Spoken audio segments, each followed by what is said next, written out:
What's going on, y'all? Y'all know who it is. It is Sippin on Sundays on a Monday. Mr. Campbell, Zoe Phillips, we are here in the building. Y'all thought we wasn't going to come back, man. Listen, man, sometimes life be lifing. And, we have to move some things. But listen, man, we are here to give you guys what y'all want to see. Got my man, Zoe Phillips, in the building. Jacktown's finest. Got a lot of stuff to talk about. But Zoe, I got to start this thing off. First of all, let me tell you something. Where your drink it? But listen, I'm ready. I got to go get it because I had to move around. You know what? I'll just tell you. Look, I ain't rushing. I ain't remember a drink, but I'm right there. Listen, I got it. I got to see. Tonight is Magic City Monday that they canceled. And shout out to Atlanta Hall 109 to 95. Hey, man, listen, it's still Magic City Monday. They wanted me to come, but I knew we had to do Sipping on Sundays on a Monday because I might, the bishop. Sometimes I got to go lay hands and help folks and stuff like that. I used to go over there on Magic City Mondays for all the wayward people that needed blessings and stuff like that. But I had to go on and come on in there, man. So y'all come on in, man. Tell people that we here, man. It's on a Monday, man. Got a lot to talk about, man. We got to talk about that SWAC tournament, man. Got to talk about your boy Bam, man. Got to talk about them folks from Prairie View who's cutting up, man. And so we got to talk about a young man all of a sudden selling weed, just doing crazy things, man. But so listen, I got to tell a quick little story, man. I got a new mic, so seem nice and clear. But you see the face though, so you see how clear I am. Yeah, man. Let me tell you what happened. A friend of mine, OG Vick 56. Said, Steve, baby, you just don't look as cute as you are in person. You need to upgrade your camera games, though. So see, when your friends, when Thick 56 calls, though, and say you ain't looking good, you know what I'm saying? I had to go to upgrade, get that 4K camera, man. Had to go to get that 4K camera. I just want you to know he didn't say Thick 36. No. Thick 56. Thick 56. Grown. See, so listen, you gotta understand something. There's a time and place for everything in your life. You know what I mean? And even though I don't look my age, but I am 56 years old. So sometimes you can't be around there messing with the Thick 36. Sometimes you got to get something a little bit more seasoned. Thick 56 got a pitch. But look, listen, bro. 401k, own crib, got them nice shoes, got insurance. So listen, don't pay for no debit card. Use a credit card. You know what I'm saying? To get them points. Get them points, and then she invite you. Say, "What you doing, baby? Let's go on a trip on the week. I got points." So that's how she fly. That's how you flying them family games free. You use the points up all year. Listen. Like I said, all I'm just trying to say is, listen. I'm gonna say this, man. Listen, if you treat them good women right, they treat you right. And I'm just listen. You said a word then. Listen, see, you know, because you about to get married. Yeah, so you said a word then. You got a good woman. So see, that's what I'm trying to tell y'all, young boys. Y'all be looking at them Instagram girls. That's why they be wanting y'all to pay them phone bills and that rent stuff like that. Man, get you a grown woman. Get you a grown HBCU woman. Shout out to my niece KJ in the building. See, KJ, see, grown, young. See, she young, grown woman. See, get, a young, like my niece there, you know what I'm saying? That handle business, you know what I'm saying? Somebody you can build with. See, them young boys, man, they be out there chasing and stuff like that. So that's the thing, man. But we gonna get into it, man. We gonna get into it. So it's a lot of things going on and everything. But I'm gonna tell you what I want to start. I want to start with the SWAC tournament because, man, I actually went to the SWAC tournament, and man, I'm gonna play a couple of things, man, because my family rallies. So we play them Jackson State Tigers. We played them Tigers, and I want to say something because I think this is fair. I'm from Jackson. I got to give Jackson State credit. Player of the year didn't play. I want to say Tatum, who some people say is your the second best player, he got hurt. Them Tigers down there on Lynch Street, they hung in there. But, hey, man, we had to go and pull that thing out. But, so something happened to my Raptors. And I got to show this. Because, man, we had the thing wide open. Well, we was already looking for Saturday. And then all of a sudden, and I literally sudden. Hold on, let me play. I was saying, your camera froze. My camera froze? Mm-hmm. What about now? There you go. Okay, yeah. So that one back, see? Oh yeah, we gonna talk about PV. We got a whole segment for y'all.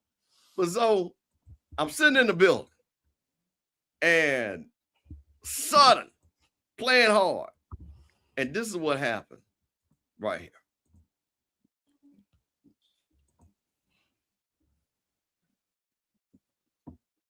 Ken now. Jacobs gets it out. He gets it back. 3-pointer on the way. Oh! Michael Jacobs hits a 3-pointer with 0.2 seconds left. It's deja vu in the ATL for Southern University. Ken now. Jacobs gets it out. He gets it back. 3-pointer on the way. Oh! Michael Jacobs. So we sitting there, Rattlers all there. And what happens?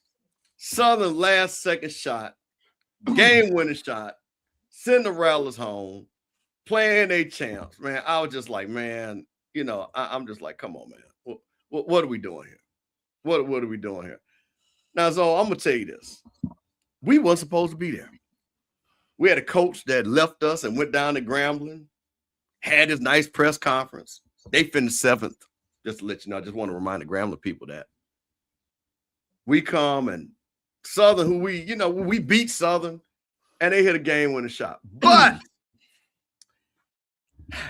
so that was not the end of the SWAC tournament for the men, because all of a sudden, and I'm about to pull this up, a certain team that has been chattering and chipping away and talking, all of a sudden, and just give me a second as I get this ready. You froze. I froze again. Mm-hmm. What about now? There you go. Yeah. I think what it is, like I said, we got this new technology, y'all. You know what I'm saying? And so if it freeze, I'm still. Look, you froze again. But you can hear me, right? I can hear you. Yeah, just hang on. I think what it is when I'm pulling up a browse, I think that's what it's doing. We'll get it together. We'll get your boy together. But yeah, I just wanted to show this because I got to talk about this, because this right here, we're gonna talk about this in depth. But this right here is what ended up being this. There we go. This score right here. Prairie View beat the Southern Jaguar. Let me make that a little bit bigger. People see it, because I'm pretty sure a lot of people know it, but just to make it bigger. So can you see that? Clear. Prairie View, 72-66. They had a young man on their team that played outstanding. I want to get that box score up, who was basically player of the tournament. But man, I watched this game, and so I don't know. This young man, Dante Horn, and Williams played, but Horn was the one that drove them. So I couldn't believe this. But let me say something about Prairie View. They had won, I believe, their last 3 games. I saw them when they beat Texas Southern. Went on the first time ever in SWAC history to win 4 games in the tournament, and ended up being SWAC champions. So I told the people at Prairie View, now mind you, they are the SWAC football champions, and they are the SWAC men's champions. Hold on. And before you go further, I just want to highlight something. I'm gonna let you make your point. If you go back 2 weeks ago, or 2 shows ago, we came on here and said that this tournament was anybody's tournament to win. We did. And that included Prairie View. So it's no shock that they won. Kudos to them. You know what I'm saying? Anybody to the victors, to the spoils go to the victors, right? And but just let it be known that it's not a surprise, even though I believe they were the AC, right? 7th seed or 8th seed? They were the AC. They were the AC. And we said any team in that tournament had a legit chance to win that tournament. So I just wanted to highlight that, because we did state that before the tournament started. Well, see, and that's the thing, and we might give my boy, we got to, because we let him talk over here. We might let her come on and talk a little bit about this basketball. So, I saw this, and man, I made a statement. to a friend of the show, our boy Lionel, PV versus everybody. And I said, so this probably, and I'm giving them credit, that this probably was the greatest year in PV sports history. And this is what your boy said. Now, this is what your boy said to us. Now, so I'm gonna let break down. So, what are you known as around the SWAC on these social media and YouTube spaces? SWAC historian. SWAC historian. Thank you. SWAC historian. I just wanted to remind folks of that. And your boy, Lionel, I'm gonna pull this up because he wanted to call us out and everything. Wait, let me pull this up because this was a long thread that he was tagging folks and and everything. Let me pull this up. And he wanted to argue with us. Oh, wait a minute, here we go. Let's see here. This okay, here we go. This is what started it all right here. Your boy. He was asking a question. So I of course we don't run from nothing. This is your boy Lionel right here. See if we can get that nice and big. So can you see that right there? I can see it. Blow it up a little bit, blow it up just a little bit more, just in case people at home see. There you go. There you go. Okay. Your boy said, "Where's them stinky podcasters at?" Well, of course, I had to promote Sippin on Sundays. So we'll be live tonight, and trust me, we'll be talking about the greatest sports year. Now, listen, does this look any shade? The greatest sports year in Prairie View Panthers sports history. We're going to figure out what's going on with the SWAC. He said not even the greatest. See how some of these podcasts just be making up stuff, no research or nothing. And I asked him, tell me in the modern era, when have y'all won men's football, men's basketball? And I gave him a women's sport in 1 year. He said, tell me any other school do that. But you know what? Guess what? There was a guy. Who said that? Yeah. It just had to remind them that some folks have been here, so some folks have been here. So I just didn't understand. Now, mind you, I'm giving him credit.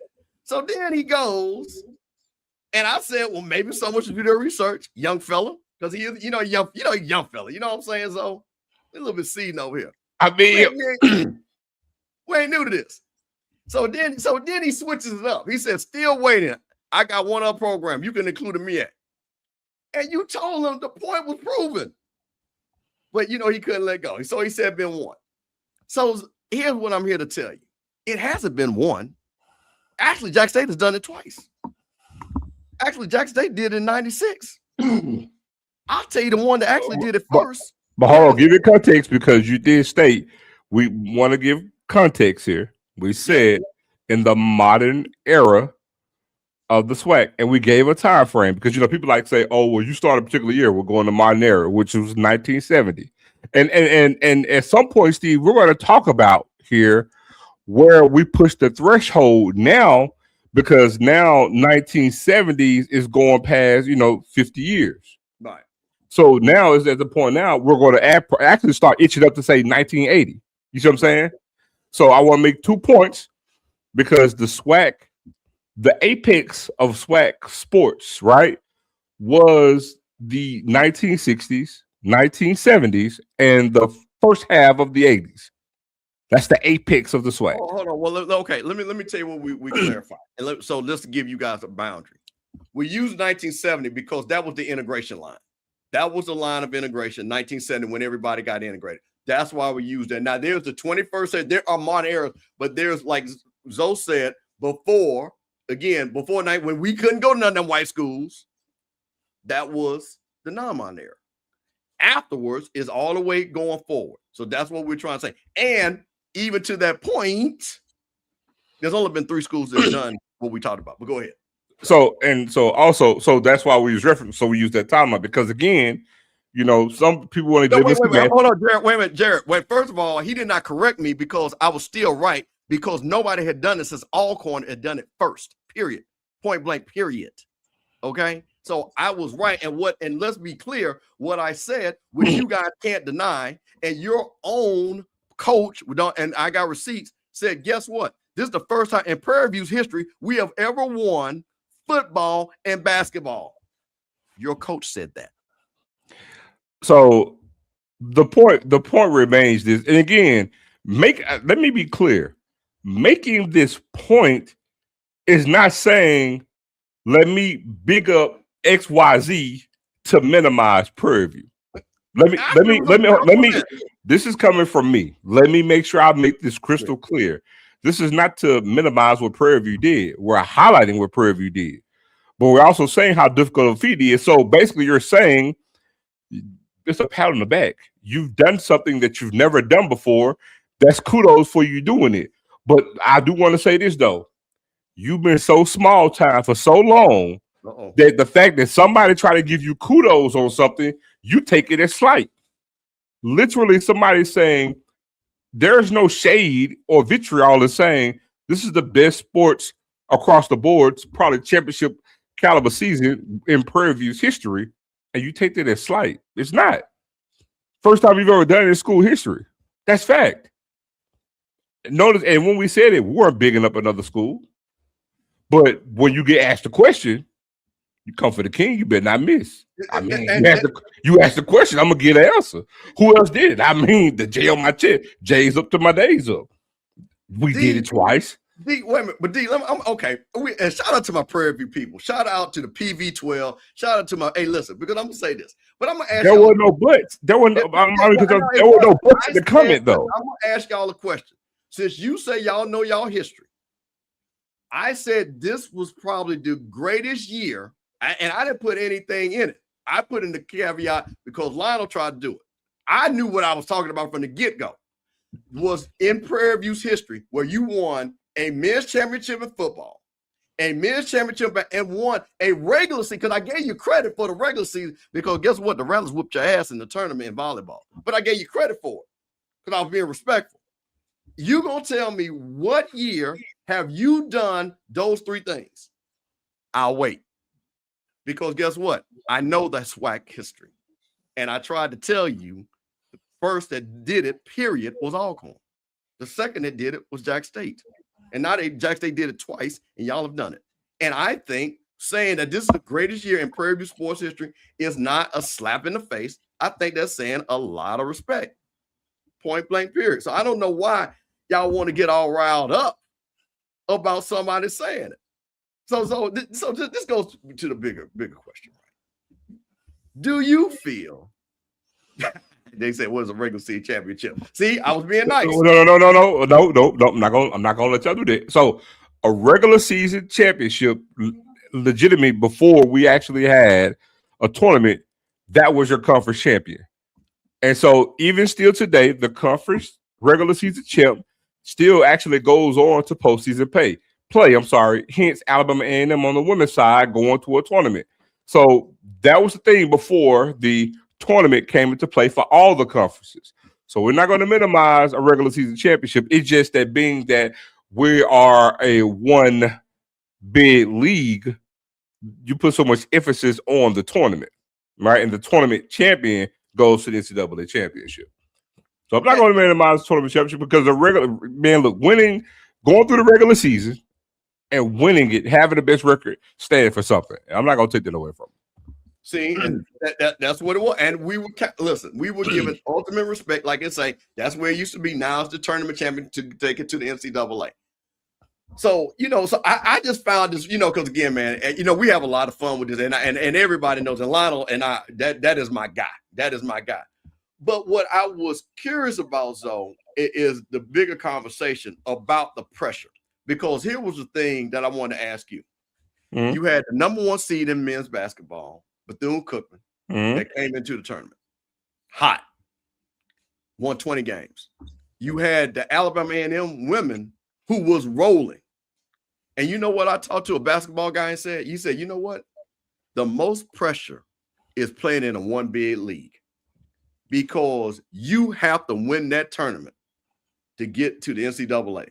Yep. And the pressure sometimes gets to those teams. And I'm not saying the pressure got to them, but the amount of pressure, it is all or nothing.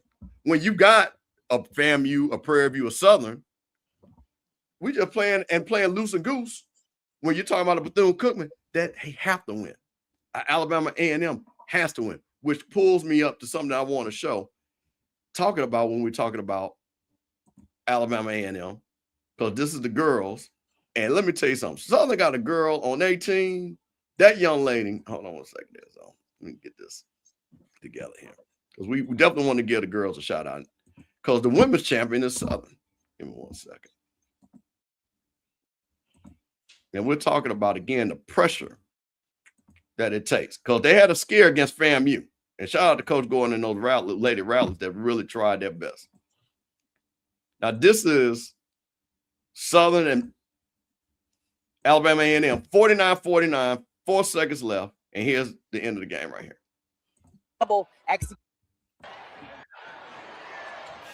The Jaguars have had trouble executing in the half court this whole game. Can they do it? Tate puts it in with 1.1 remaining. What a play from Jocelyn Tate. Redeems herself from the regular season finale. Jocelyn Tate has been steady for this team this entire season, but no effort has been better than this one for Jocelyn Tate. She took it baseline, beat Mo Davenport, and shot it over 6'5" and 6'3". That's not easy to do. Baseline, blew past Davenport, and still shot it over Belton. What a play in the biggest moment. SWAC player of the year. Got to get it up. Running three. No good. And there you go. And that's how they go home. And shout out that girl Tate. She's a sophomore. And I hope that Southern keeps her because she is a player. She is a player. And I watched that girl play 2 or 3 games in this tournament. And she's going to be special if they keep her. But so what do you think about that statement about the pressure on the #1 seeds in these type of tournaments? I mean, it kind of goes without saying, you know, but I want to say this too, to actually echo that. You know, if you look at the construct of how it's been, you know, I love to say data because at this point, I love to take a 10-year gap. We can go from 2026 back to, 2026, we can go all the way back to 2016, right? And that goes before Reed actually came into the conference. And if you actually look at that, being a one big league in a lot of instances, Steve, it diminishes the regular season. Because how many times have we had teams go in, win the conference tournament, losing record? You know what I'm saying? Sometimes not even having a great conference record. I think Prairie View, if I'm not mistaken, was 99 and 500 in conference play during the regular season, if I'm not mistaken. Right. And they win the conference tournament, you know? And, you know, it just makes it gives the energy and the feeling of like, hey, the regular season does not matter. Especially now if you're going to invite all the teams to the conference tournament. You know, it doesn't matter. The only thing that matters is we want to go home. If we can have a losing record, non-conference and conference, as long as we win that tournament, that's all that matters. And so that's the energy and that's the feel that we actually give on the basketball side. So, yes, that creates major pressure. The last major, matter of fact, I don't know if you remember this, they actually had to deal with that really bad when John Calipari first got to Memphis. I don't know if you remember that, right? You know, they would have these, you know, tough non-conference slates, kind of like what we do. And they would probably lose maybe 1 or 2 games, and then they would go undefeated in conference play every year. You know what I'm saying? And it would diminish what they did from a seeding standpoint. And the same thing can happen within the SWAC. So to answer your question, it creates an immense amount of pressure because you already have the pressure of win and go home. But now think about it. It's like, okay, if especially, and I'm gonna use Reed because she was the last coach in the SWAC to have like really dominant teams in conference play. But then if you get down to the regular to the tournament, you go undefeated or you only lost 1 game. You see what I'm saying? Mm-hmm. You're expected to get there. It's a formality. And so like now, you know, those games, and you've been coasting through the regular season. Now those games create pressure because everybody else is playing with house money. They're not expected to be there. You know what I'm saying? So that's why those things can happen. So, you know, it does. It creates a very, very tense energy and atmosphere to every team, especially if they're really, really winning above the head, above everybody else in conference play. You know, I'll tell you the thing about it, and let me say this, man, because you know sometimes I know people like to criticize, and everything is not perfect at our schools, and everything not perfect in the SWAC or the MEAC. But I'm just gonna say this, and just me speaking, okay? Nobody else. I went to several games this week. I don't give SWAC a lot of credit, man. The stage was laid out perfect. The bands were there. The cheerleaders were there. The games were compelling. The price was not bad. $20 for the quarterfinal. They only moved to $25 to the semifinals and finals, man. You know, so, you know, actually, no, a lot of people forget, so our homeboy's actually the commissioner of the SWAC, Charles McClellan. You know, so we gonna actually, you know, we still coming up with that name, Jacktown Jewel War. You know, we gotta watch that. You know what I'm saying? But I'm gonna give our homeboy the award for this week, because I'm just gonna tell you the SWAC tournament was a good look. You had buzzer beaters in men's and women. You had close games all the way through.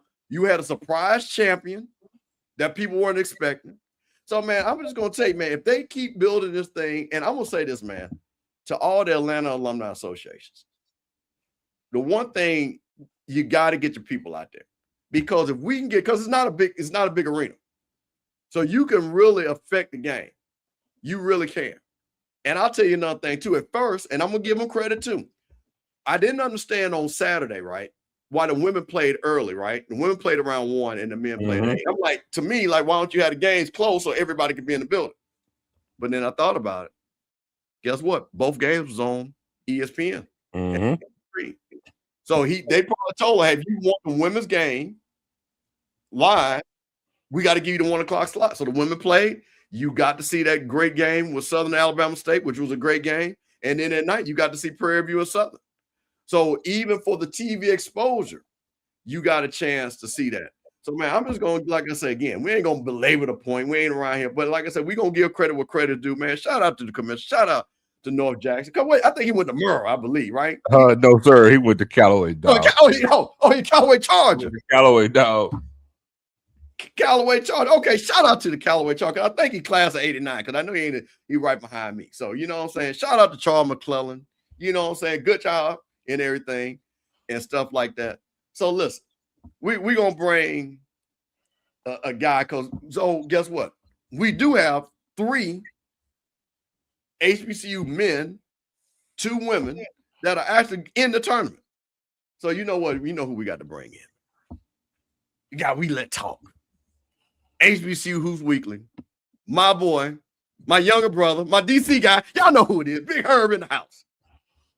See, we ain't got to clap and all that, so Herb, I just keep clapping. We're going to get them sound effects there. What's up, man? Hey, what's going on, man? I got to say this, man. I was just listening to you guys backstage talk about the state of mid-major basketball in terms of one-bid leagues and the like. And I'll just say this, man. You know, every mid-major, you know, unless you're like, you know, Gonzaga and you're like that mid-major program that's, you know, just built different, has to deal with the fact that they're one bid league. That, you know, that dynamic is something that's not going to change, you know, unless you're a Power 4 or unless you get the chance to tailor the out-of-conference schedules the way you want. And in HBCU circumstances, particularly the SWAC and the MEAC, we have the added dynamic of our athletic directors kind of seeing those away games, playing away and playing big Power 4 or Power 5 conferences as a payday, which is, in my opinion, you know, as a basketball guy, to me is kind of it's the antithesis of building winning basketball programs, simply because, you know, by the time you get chemistry and stuff together for your squad, you know, when conference season hits, you know, as a collective, that conference net ranking that that we tend to go by, the NCAA tends to go by, you know, wins and losses impact that more than anything else. It doesn't. You don't get morality points for playing a top 5 or top 3 schedule when you lose every one of them, or you lose 1 or 2. Right. So to me, that that rationale, and I mean, I'm more of a fan. I'm a big proponent of regional scheduling. Like in the case of the SWAC, there's so many mid-major conferences that surround the SWAC that could give you quality partnerships, whether it's the Southland, whether it's the Big South, there are a couple of, the OVC, there are a number of them that come to mind. But in my opinion, being able to schedule regionally and being able to, to develop your out-of-conference schedules that way is something that lends to, your overall conference profile looking better. Because not only are those games, and I'm not saying that the cash game is going to go away. It's not. But I think. Go ahead. I was going to make a point to something that you said earlier. The thing I want people, we said this last week, but I want to make sure I let everybody know. Like all the schools, all the conferences, there are one big conferences. Y'all do need to know that they don't have to be one big conferences. That can change. Oh, yeah. You mentioned, for example, Gonzaga. Most people don't know Gonzaga's in the West Coast Conference. Oh, yeah. West Coast Conference, good basketball league, but it was just like the SWAC. And not too far away was it like the SWAC. But here recently, they have, and here's the thing, they swing. To me, I would call them a swing conference. They could still right now be a one big league, but then they swing to be a three big league. The only 2 constants that actually go will be St. Mary's and Gonzaga. But there has been times when San Francisco one time, because they had a great non-conference slate, got in. But you know what helped them was the fact that St. Mary's and Gonzaga had great seasons in this one particular year. And then San Francisco actually got the best of them. I think this was about 4 or 5 years ago. Correct if I'm wrong. But it swings because most of the time, I promise you, it's a one big league. But St. Mary's will do their thing. They'll get some players in. They'll have some success because there was a time when they both been ranked, right? But again, and you could pick. I'm not sure. I know Gonzaga won the league this year because, as a matter of fact, if I stand corrected, I think the conference only got 1 team in this year. No, listen, hold on, because we just you guys can hear me, right? Yeah. Because hey, listen, and shout out to Penn State Sports Talk. I don't know if this is one of our white brothers or whatever, but they come back and they got 3 in this year. They got 3 in this year. But they go to my point. They're a swing conference because it's not the same every year. It changes. It changes. Let me add on to that, and I think you made some really good points there. The one thing that I can say with the West Coast Conference and the MVC and conferences like that is that their athletic directors and the commissioners and even the coaches are kind of on the same accord in terms of how they schedule. Yes. Okay. But to your point, regionally, for the most part.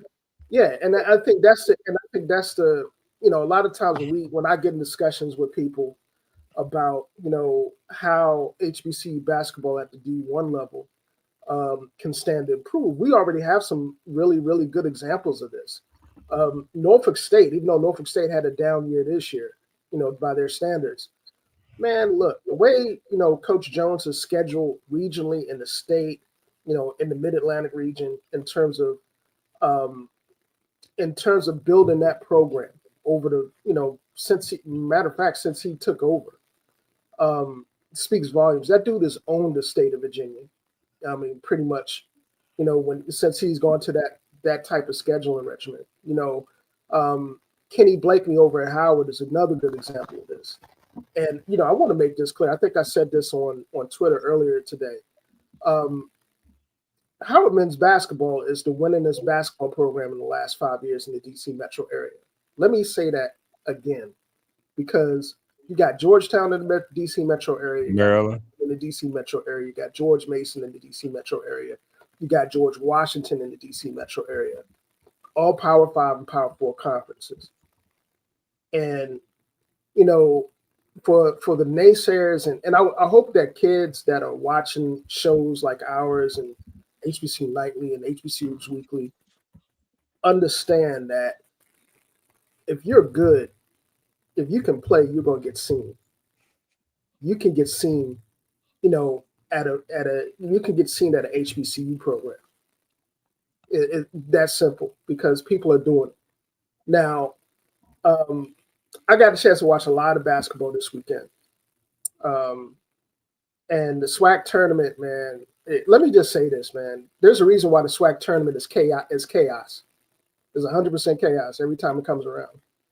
You know, and that has a lot to do with the coaches that are in the conference. There's a good core of coaches there.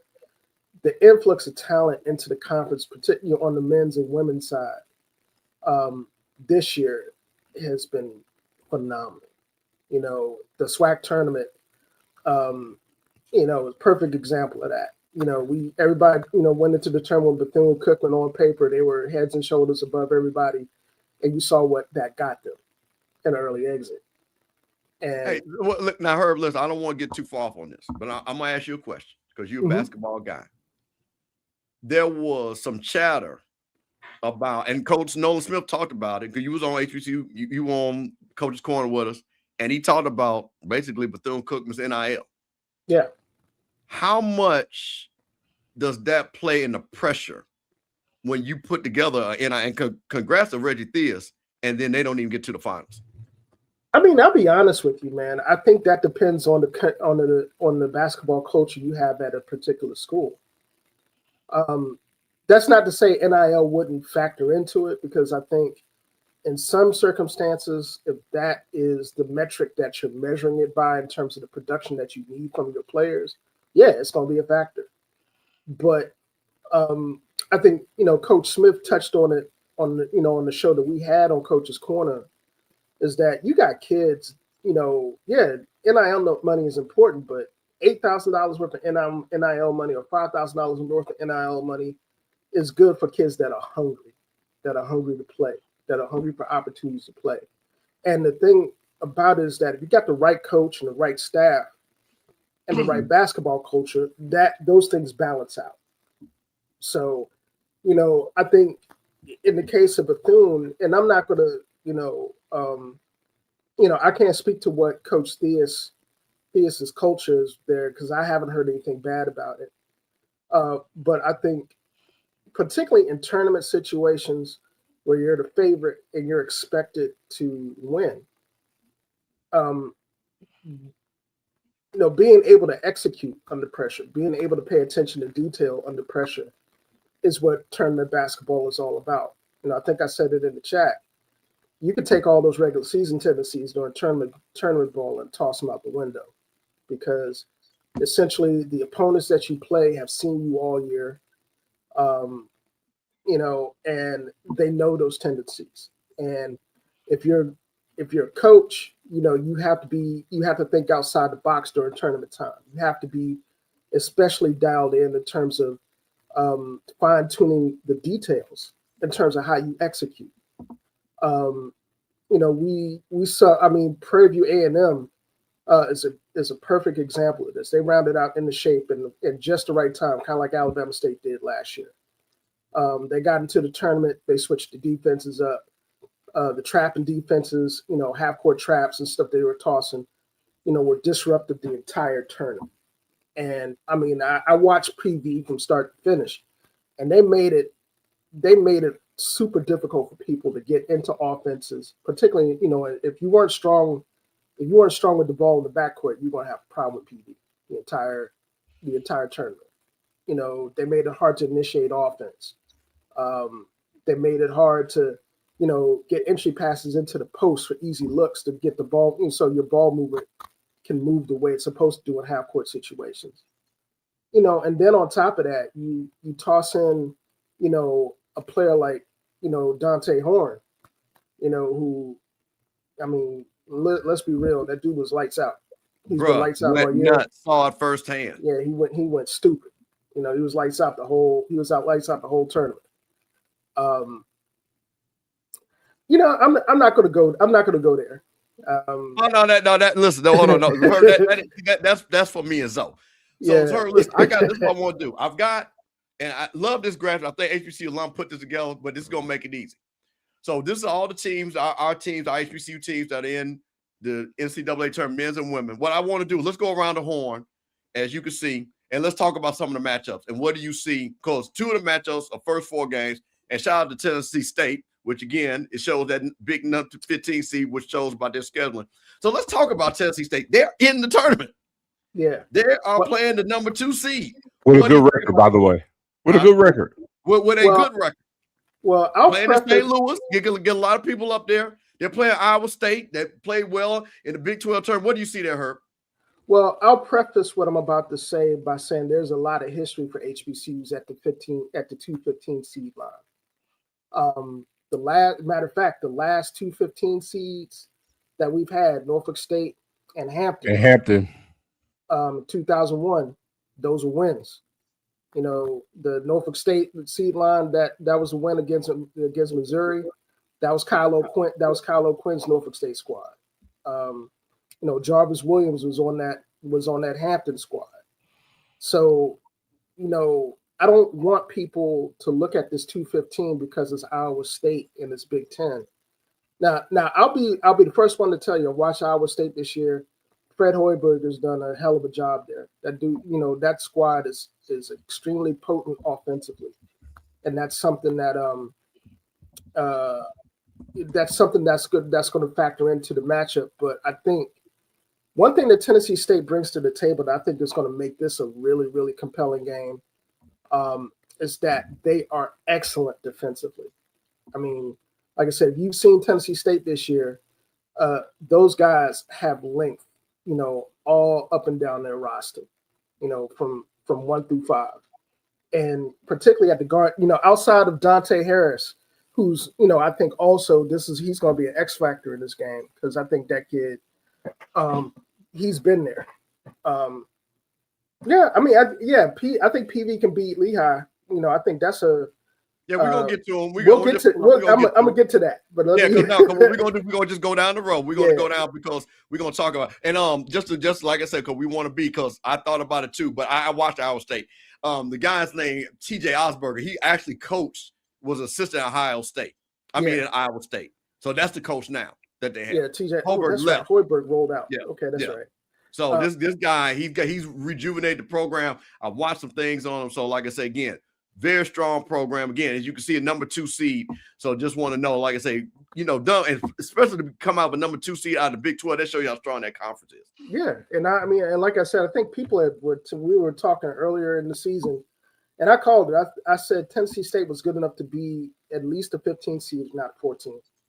And you know, lo and behold, you know, they went through the regular season. And I think the run through the last half of the OVC regular season and the way they looked at the tournament kind of solidified it. If I'm not mistaken, I followed the seeding. They weren't that far away from a 14 seed. I think they're like the second highest 15 seed. So it's a testament to what Nolan Smith has done in that first year in the type of roster, the staff that he's put together. Ultimately, I think that's going to be a great game, man. You know, like any other tournament game, the margin of error is small, simply because, you know, you're dealing with teams that are, you know, traditionally a little bit deeper, you know, and they have a little bit more flexibility with that depth. But I don't think that difference is that bad here. I think this is going to be a really good, really competitive game. It's going to come down to the last 5 minutes at least. I look at the Howard, UMBC matchup, man. And all right, now hold on, her. Let's not step on this. Let people know. Now you from the area. Now a lot of people, and I'm gonna say this: I originally was born in D.C., lived in Maryland. A lot of people don't consider Baltimore, Maryland. Baltimore is a whole separate, but we're talking about Baltimore. Let's be clear: Baltimore versus DC. UMBC, who upset Virginia as a 16 seed. So I saw a lot of heat, a little bit of trash being talked between the two cities. Man. So I want to be good.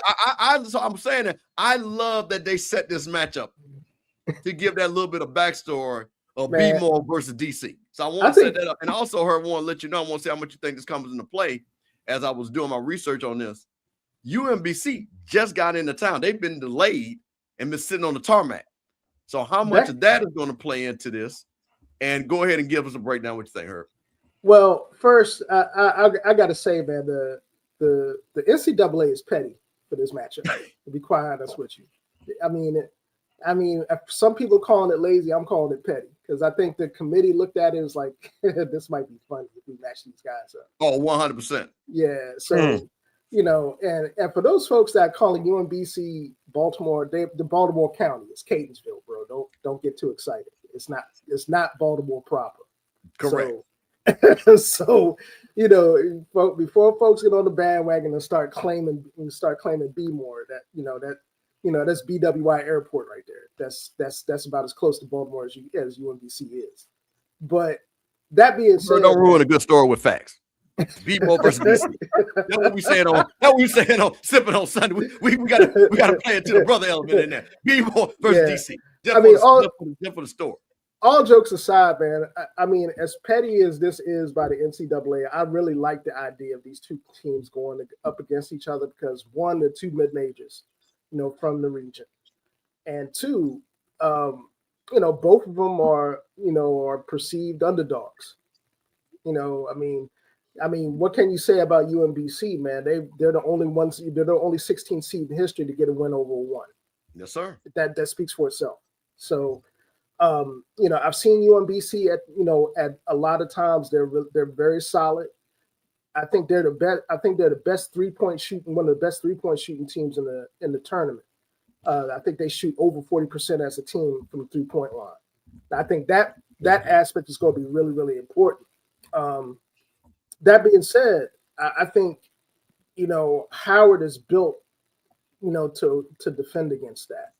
And again, if you watch those guys throughout the regular season, watch them, you know, through the MEAC tournament, you know, they follow the same defensive formula. You know, they're long. They disrupt passing lanes.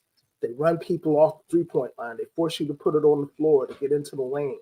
And once you get into the lane, you know, that length comes into play again, you know, and I'll be honest with you. I think if Howard turns this into a half-court game and Bryce Harper and that front court rotation, Cedric Taylor III, which I like to call the HBCU Swiss Army knife, because that dude is 6'7", 6'8", and can play 3 or 4 positions.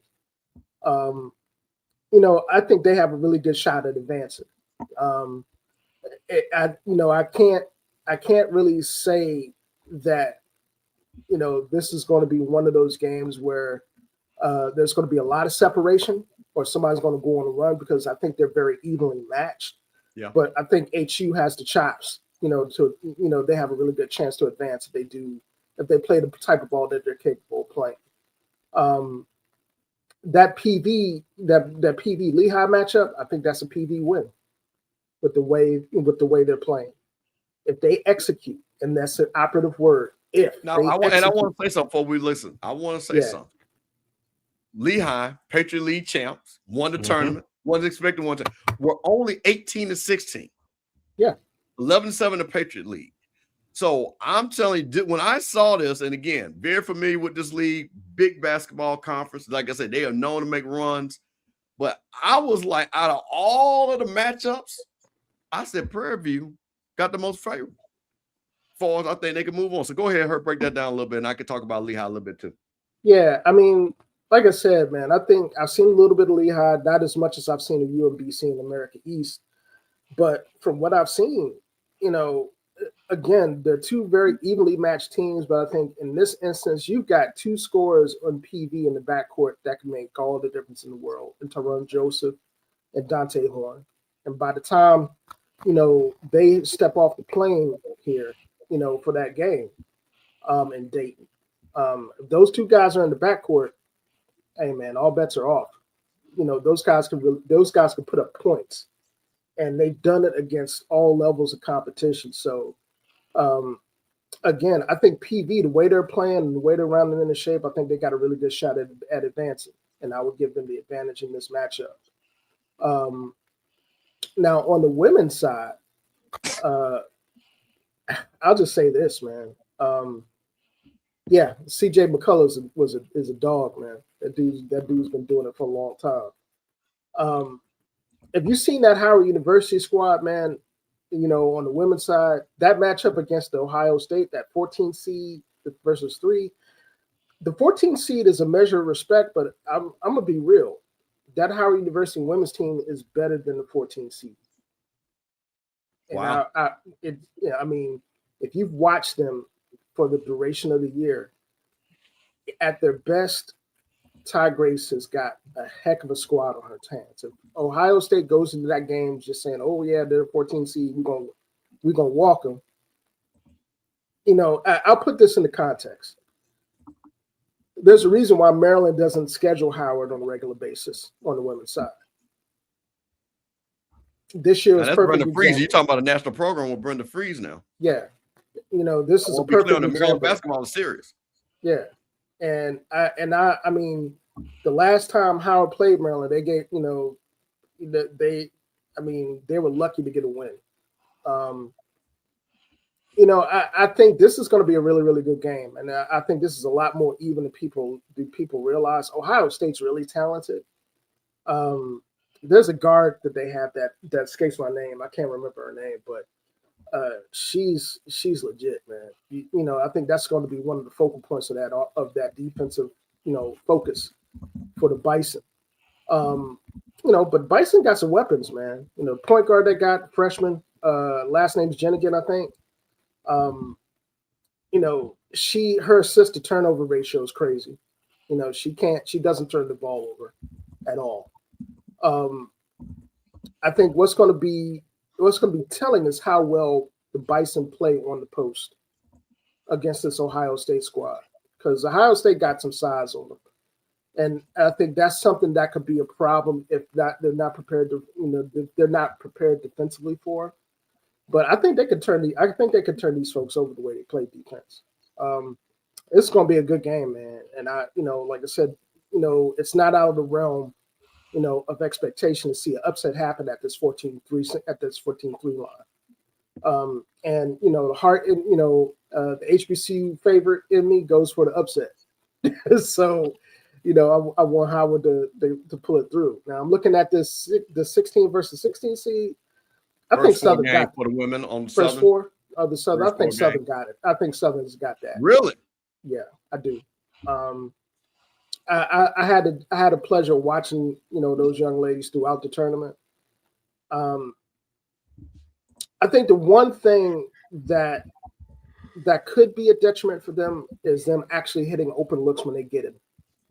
If they do not hit open looks, that could be problematic. That and rebounding. Rebounding.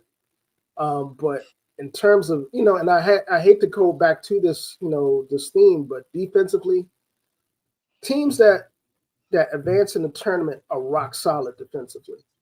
They make you earn everything. You know, in half-court situations and transition situations, you don't get open looks. And what I've noticed from the Southern squad, you know, through the year, particularly, you know, later in the year and going into tournament play, you know, they've made life for offenses and half-court situations difficult. You know, I watched that Alabama State game against Southern. Alabama State couldn't get nothing, man.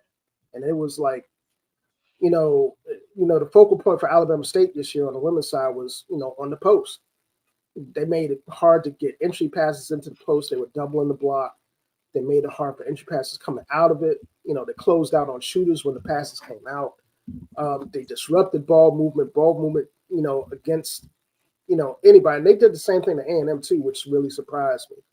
Because A&M, you know, moved the ball extremely well on the offensive end. You know, it's one of those things that Southern, you know, they did the same thing well last year for the ladies. You know, I think, you know, I mean, it's a 16-16, you know, I think mind you, Sanford, which, and again, I'm going to bring this point up. SoCon League, one of those leagues that's right in our geographical footprint. They won 16-18. They went on a run in the tournament. That's how they got in. Yeah. They won 16-18. And these are the things that Zoe's talked about. I know Herbie talked about, and we talk about this in football a lot. But you're talking about conferences that are in our footprint, like the SoCon. It ain't got a bunch of money. Sanford is not some big powerhouse full of money. We gotta win this game, Herb. Yeah. And I mean, and that's kind of what Southern has a winning record, to your point. They got two great post players, and Tate comes off the bench for Southern, who totally is dynamic. And you're talking about a team, a SoCon team that is 16-18. I think that the Southern's more talented, these young ladies. But here's the thing to Her's point is that Sanford game next season, that should be one of your non-conference games. You should be playing a Sanford. You should be playing a team out the Southland Conference. You should be playing a team out the Sun Belt. You should be playing a team. There are good teams, saying in your footprint that instead of just going around playing, like 6, top 10 teams. You know what I'm saying? You're in some instances we're asking our team to do certain things that not even the Power Four are doing from a non-conference standpoint. Exactly. Seriously. Yeah. And just to add on to that, man, the SWAC did something a few years back, the SWAC Pac-12 Challenge, when the Pac-12 was still. And we had 3 wins in it. And we had 3 wins. You know what I'm saying? Those are the types of gentlemen's agreements between conferences and between leagues that that other conferences already do. And it's something that our conference, particularly the SWAC, because I think the MEAC has kind of gotten a hold of doing that collectively. So we talk about our conferences, man. Like, I don't want to, a lot of times when I go online and we have these discussions, and I hear, people talk about, okay, we got to pay the bills. There are other ways to pay the bills, man. Outside of, it's not an either or thing. Either you're committed to building winning basketball programs, hiring the right people, and by what I mean by the right people that are going to challenge that administration and say, hey, look, what is your, you realize we can make more money by building compelling basketball and getting fans in seats than taking cash games in the long run. And I want to, so this leads me to the point. I've been saving this, Herb, because you commented on this. So shout out to Brian for my FAMU Rattler brother. He made this post right here that I found quite interesting. Dr. McClellan is going to need to stand on the table and convince these athletic directors and coaches in the SWAC that the only way we don't get seeded last or in the first 4 games is to A, stop scheduling NAIA D2 schools, take a few less payday games, and beat more mid-major programs. Now, of course, your boy had to respond to this because that was my guy, but this is what I said. Let's be clear.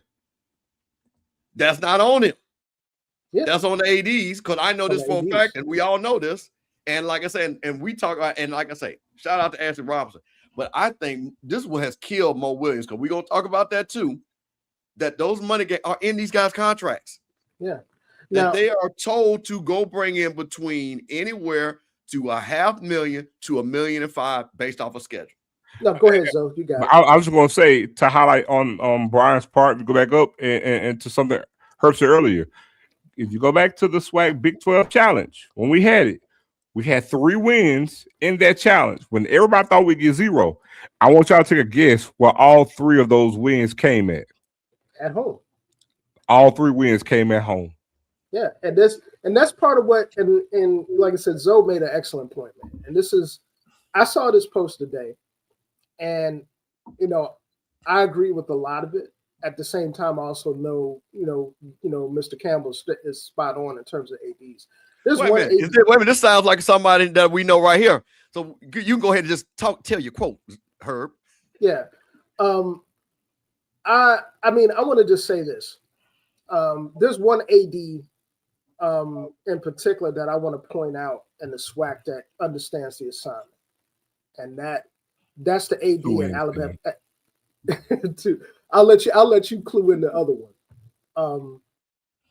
the one that I want to point out, it pains me to do so because I'm an Alabama State guy, and that's the AD at Alabama A&M. That's Dr. Bryant. Dude brought in, the coach that he did, Dante Jackson, proven program builder. And not only did he bring him in, he's listening to the feedback. And the feedback, reflected in the schedule that they had this year. If you look at Alabama A&M's schedule this year, they followed that recipe. I think they had one Division II game that was early in the season in a tournament situation. That is the only time that it's acceptable in a basketball season to play a Division II game, like in a preseason or exhibition or in an early exhibition tournament where before the season starts, before the media schedule starts officially. But you look at what they scheduled during the year, and it's made up of regional opponents, made up of Sanfords, it's made up of Big South opponents, SoCon opponents, and those are the types of relationships that you have to develop. Now, mind you, some of these regional joints may not be receptive to it because, the perception of what the conference is, especially when you start beating them, they'd be like, okay, well, I don't want to start losing to SWAC school. You know what I'm saying? But at the end of the day, that's what increases a conference's overall collective profile.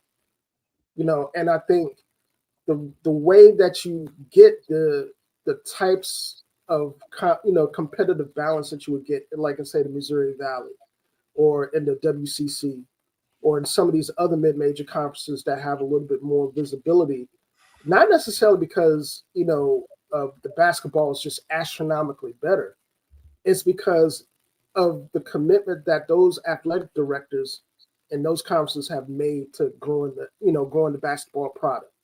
And I think a lot of times when we have this conversation amongst HBCUs at the Division I level, we tend to miss that.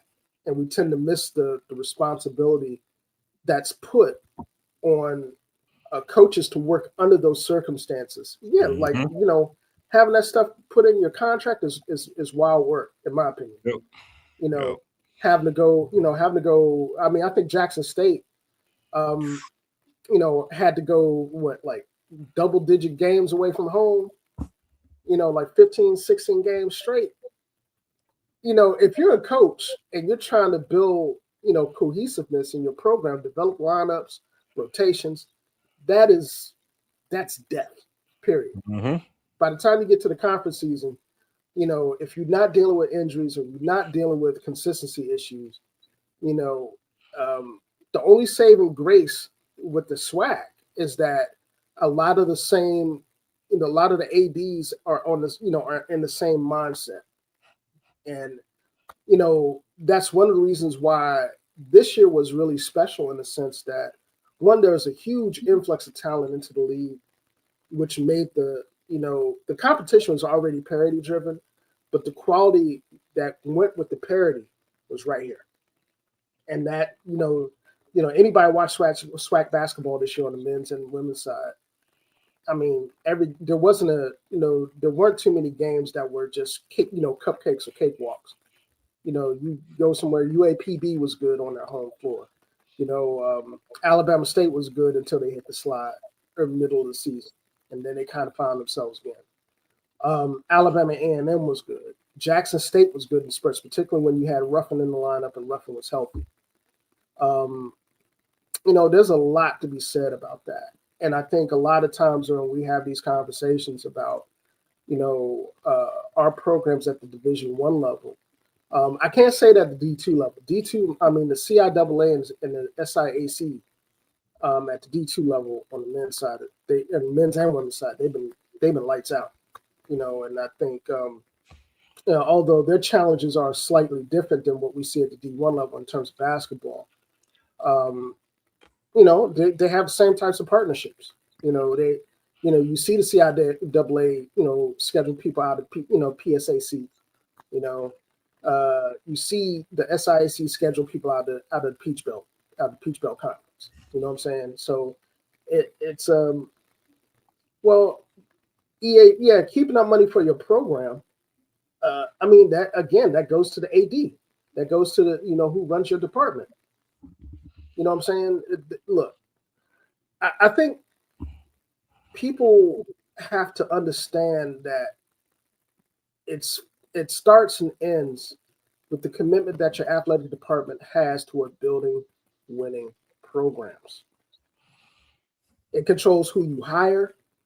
It controls, the culture that you build. You know what I'm saying? So, I mean, Mr. Campbell can attest to this with Florida A&M. Before they hired, Charlie Ward for men's basketball.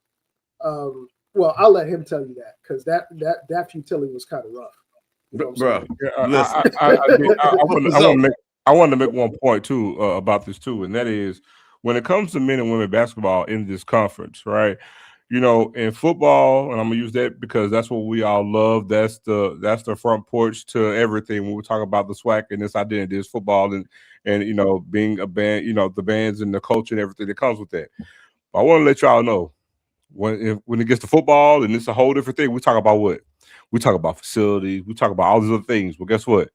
In the SWAC, you got good facilities in the SWAC. Got really good facilities. They're not different. They're not different.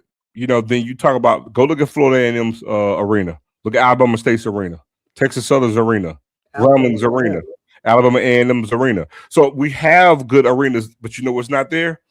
The energy and the culture of a packed house. Alabama A&M had a great attendance when they played Alabama State, but you have everything in play there. The thing is, the fans and the culture and everything else to make that thrive. Because again, you could totally change the optics of that, right? Just imagine a sold out arena at FAMU and they're playing Bethune-Cookman or they're playing a Sanford. Like it totally changes everything. And so that plays its part too. And it's just like for whatever reason, and it doesn't matter the school, right? We're not getting the job done on that part when it comes to basketball on the men and women's side. You look at Jackson State. You look at Jackson State on the Masters right down the road from me. Yeah, I'm going to talk about that. Go ahead. So I'm going to let you finish your point. You look at Jackson State under Reed. We're competitive against SEC schools. Have some great wins against some Big 12 schools. Right? She was very formidable. And then look at the attendance. You know what I'm saying? With the way that she was winning, better than what Howard is right now. Better than Norfolk was under their coach before he actually left. Reed was doing a thing, and yet still we couldn't even halfway fill up the arena for it. You see what I'm saying? Yeah. And you have these things in play because again, but we can change the optics of what that looks like. You know what I'm saying? From a sports standpoint, but in all these other variables, right? We come up with excuses and we drop the ball across the board. MEAC, SWAC, it does not matter. We talk about the CIAA tournament. That became a mainstay, but we never talk about the CIAA, the schools individually and what they're doing. Winston-Salem used to pack out their arena, but it's small. But again, they would do what they would do in that arena, but no one talks about what they do individually. It's always the tournament. We look at the SWAC. We don't talk about the tournament because, it's growing and it's moved, and hopefully we can try to get it to be a mainstay, but the fans got to do their part too. But again, we have all the things in play when it comes to basketball. I've always said this, and Vick has said it on other times over the years. The SWAC greatest resource to actually grow in prominence right now, believe it or not, man, is men's basketball, women's basketball, and baseball. Well, I agree, and let me add on to what you just said because I want to put this into context. I think the best D1 HBC basketball atmosphere I've been in, during a regular season game was Norfolk State. And shout out to the Scope. Yeah, if you've ever been to Eccles, and I don't know how many people that in SWAC circles have ever been to Eccles Arena. It's an on-campus arena. It's been there since CIAA days, but it's renovated. It's really nice. You walk into the arena and you see the history of the CIAA and the history of Norfolk State basketball, all around you, whether it's Bobby Dandridge, whether it's Pee Wee Kirkland, whomever, it goes into the agreement, knows that there's a really good basketball tradition there. And it's not just that. And I think Zoe touched on something here. We talk about putting fans in seats and fan support. You develop that fan support by marketing the program. And not just the program to your alumni base or to your student base, although they're very important to market to, but to the community. Because essentially, in a lot of places, particularly in basketball, the SWAC, that's the only game in town. You know what I'm saying? Like Alabama State, for example, I'll give you a perfect example. Alabama State, you got Faulkner and Huntington in Montgomery. Nobody, I mean, with all due respect to those schools, nobody's checking for Faulkner or Huntington. When football season's around, you can even think about that. There's the same unique opportunity to do that in basketball, but every school, and again, this also goes back down to school leadership, has to be committed to one, develop a fan culture that people are going to be attracted to. Okay. And in other words, you make a hire, well, obviously the basketball product, if the basketball product's good, it's going to be a lot easier to bring people in. But in order to bring people in, because I mean, I've been in places at, P4, P5 programs where, it's been just cheeks, in terms of the basketball product, and people come out and pack out. So, I think it has a lot to do in terms of marketing those things as an event, developing the basketball culture and the fan culture around, the teams. And, that has a lot to do with, the little things. Like, I mean, I've talked to some, a lot of people in my spaces that are go on the sites and trying to find out who's players and whether, stats for players or whatever on sites, and you can't find them. You know what I'm saying? Or the information's outdated or the information's not updated. It's that type of attention to detail that trickles down. And regardless of whether you think so or not, has a really, negative impact on how you build out that, that fan infrastructure. Football for the SWAC, we don't really have that problem. You know what I'm saying? Because, one, football is a marquee sport for the conference. Two, there's a history involved with it for specific programs. Like, you're not going to ever have a problem with Jackson State or Florida A&M or Alabama State or anybody coming out for football, because the fan culture is there, the history and the tradition of the football programs there, even when you're winning or when you're not. That is something that has to be developed. The one thing that I can say about the CIAA, even though the arenas are smaller, is that the fan culture is there. So, 100%. Like, if a rivalry game comes around, if Lincoln plays Bowie State, that place is packed out, regardless of whether that's at. If it's if it's Elizabeth City, versus Fayetteville, it's packed out. If it's Johnson C. Smith versus Shaw, it's packed out. It doesn't matter whether or not those teams may be winning that year or not. The community involvement, in addition to that, is what drives, the storylines. In addition to the game. So I think, for us, and I think, like I said, I think Alabama A&M's they're really on the right track in terms of building that relationship with their community and their fans, because if you've ever been to a game, I was fortunate enough for, a year, when they opened the facility to go to the last Alabama State, Alabama A&M game. That was lights out, man. And I was just like, yo, and I hated to say it. Like I said, I'm an Alabama State dude. It's like kick rocks all the time for A&M. But I mean, you got to give it up, because it was a great production. It's the same thing when Alabama A&M comes to play at Alabama State, at the Acadome. Acadome is one of the older venues, but it's still in really tip-top shape. And, the community sees that rivalry, they come out. They come out for Alcorn. They come out for Jackson State. Let me stop you right there, because it's one thing, and I want to, because this I want to bring Zoe, because something that we got to talk about. We had a headline which ties into something. One of the things that I don't understand, and again, not criticism, but a question that I don't want to talk about. And I'm going to talk about this quote because shout out to Spartacus for that donation. I don't understand why SWAC does not have a rivalry week where we play, everybody play their rivals that same weekend, just like the ACC. It doesn't make any sense to me. That to me is like a layup. That's an alley-oop. That Alabama A&M, Alabama State are not playing the last game of the season. That doesn't make any sense to me. Southern Grambling play just like we do. That is just try. So again, it doesn't make any sense for Bethune-Cookman and FAMU to play when ain't no kids there. It should be just like Carolina and Duke. They play in the middle of the season and they play at the end of the season. But I want to get to this because I want to get to one other thing too, and we're gonna come back. But hey, listen, now see you talking smart. Let me tell you something. Her dad played basketball at USM, so she has it in the bloodline.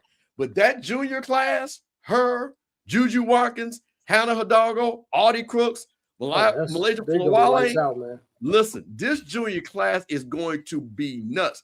Malaysia Williams, and man, listen, I'm telling you, they got that girl at NC State, Pierre. Those girls, when that WNBA draft comes out next year, it is going to be stacked. And I will say this about Booker. They got a number 1 seed. They get to stay in the state of Texas all the way through until they got to go to the Final Four. So I'm telling you, this girl's they will have something to say. Because they're on the dog, man. They're on the opposite side of the bracket. You got South Carolina and UConn on one side. You got UCLA and Texas on the other side on purpose. So I'm just saying. But I want to bring this because, and like I said, shout out to Spartacus. And I want to say, but Zoe, I saw this because this is talking about basketball. I want to bring this up, and Herb, you don't have to speak on this because this is we sipping on Sundays. Shout out on the Off Script channel. Shout out on the Rocky Mill channel. 2 guys from Jackson, a guy Herb from DC, hanging out, Alabama State alum, talking a little bit about basketball. But I saw a little something on social media. I was getting a little bit concerned over there on 1400 Lynch. So I wanted to ask you a question about this. I saw this. And I was like, wait a minute now. Wait a minute now. Hey, yo. Hey. Man, listen. Now listen. Now this is I don't know this guy. Don't know him. Give Dr. Fremont. It's time for JSU basketball to do a complete. And he wasn't talking just men. He was talking men and women. And then guess what? They're going my knees. Paris had to put Paris on blast. Sorry to say it. I'm glad I'm not the only one. Shout out to Paris, friend of the channel. You got folks in here. I said this, Jay said, and they blocked me. Time to move on for more. 4 straight losing season on the 500. Never had a winning season any kind. He said, we just don't look good for him, man. Always in. So, Jack State alum. More with what is going on with the Tigers over there? Are they getting a little bit restless? Man, listen. Now, hold on. Let's go first. I'm letting go. I could take Jack State off of it and put any school name. I mean, I don't care what sport it is. You go 4 years and not have a winning season. You tell me what it be. What would it be at FAMU? What would it be at Alabama State? What would it be even school that's been losing? You got 4 years. You got 4 years with losing record. I mean, it kind of speaks to itself. It is what it is. I mean, look. I'm gonna be honest, right? I'm biased. It's easy for me to sit there and say, what I would hope and what I would like to see, but just being truthful, man. I mean, when you don't give somebody a leg to stand on to defend, ain't nothing you can do. I mean, there's nothing you can do. I would want more. I want more to win. You know what I'm saying? I want Peanut to win. You know what I'm saying? And you look at, if we go back to Wayne Brent before him, Wayne Brent only had 1 winning season, right? When he was there, Wayne Brent didn't win for the same reasons, right? We focus more on the conference record than we do non-conference record. But right now, you add up all the wins and losses, non-conference wise, it's still a losing record. And so it's like I don't have much to defend as much as I would even want to. So I can take my want to out the equation. I mean, it's nothing you can't defend. Right. There's nothing you can go to bed with. You know what I'm saying? I can sit here and talk about, APR is good in sport. I could talk about how we're recruiting, you know what I'm saying, and even now more so, got some more guys coming in. But that the moment I bring that up, that highlights the failure, because man, you got one of the top scorers in the country, you know what I'm saying, and we signed a good class, you know what I'm saying. We signed 4 good guys coming in here before this season, with one of the players being, you know what I'm saying, his son.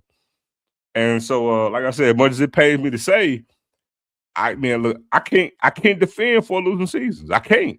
Nobody can. Go ahead, Herb. Let me just say this. I'm gonna preface this before I, put my little analysis out by saying that a lot of the same concerns that Zoe is experiencing now with Mo Williams, we experienced with Mo Williams at Alabama State. Okay. And this is, and I want to make this clear, because I think, I think Mo is solid dude all the way around. I think, the fact that he's in our space and trying to apply his trade and try to build programs is what's needed. That being said, there's a reason why, our leadership at Alabama State kind of soured on Mo Williams. We saw a lot of similarities between him and the previous coach that we had. That's Lou Jackson, in terms of how he approached recruiting, in terms of how he approached scheduling. Scheduling in particular is, now I sigh and I say this again with no shade, because I know how hard the job is. At the same time, expectations are expectations. Wins are wins and losses are losses. And if you go into a season, 4 seasons straight with losing seasons, man, at the end of the day, you got to produce or you don't. And again, that boils down to your leadership, what your athletic department sees and envisions from that basketball program. On the women's side for Jackson State, I give that side of the ball a little bit of grace because of how high they were or where they were at. But I think in analyzing what's going on at JSU with Mo Williams, there are a couple of things that kind of disturb me. One, Mo effectively is in his backyard in terms of recruiting. I mean, that part of it is not a bad deal. He's brought talent in, but it's the type of talent and how those rosters have been constructed that have been issues, in my opinion. Just being on the outside looking in, before Ruffin got there, he had a loaded roster in terms of perimeter talent, but he didn't have anything on the block. Yeah, I see Zoe just like shaking his head because he know what I'm talking about. The other thing, man, is look, if you're a basketball coach and you're trying to build something and you have to schedule the way they've scheduled year in and year out, you got to speak up. You got to challenge your ADs and say, hey, look, this is really, really, this is really destroying the process of what I want to build. We need to find a common ground. We need to find a middle ground. I understand that, we do these cash games or whatever, but, this doesn't do anything to help me build this program the way I want to build it. And I think that's the one thing. Like I said, I'm an outsider. I'm not a JSU grad, or on the inner workings of that program. But as somebody that analyzes programs and sees how they're built and how they're constructed, those are questions that JSU faithful gotta ask. Well, let me say this, and we'll move. I'm gonna set you up on something. Here's the thing, and John Thompson used to say this, and this is the thing that, to me, I think for Mo Williams has always, to me, I don't think has been fair. But again, this is the economics of the way it works. John Thompson used to say this: if I got a senior-laden team, I'm playing the best teams in the country. If I got freshmen and sophomores, I'm gonna play a lighter schedule to get their confidence up. It is hard when you got to make a team and go out there and they're playing 10, 15 games. They're more likely than not, they're not going to win just starting off because of money. And again, I'm saying this respectfully, because every one of our schools has to do this in the SWAC, unfortunately, just because economics, we don't get funded. But it is tough to me for him to build continuity and for even confidence when you got to go play 10 games that you know you're going to lose. How can and they're so much better. You can't even get your team in a rhythm because they're fighting from behind. Exactly. So my thing is, when I've seen this over the course, it's to me 50% of this is scheduling that I've seen for him not to allow Jackson State, because the talent has been there.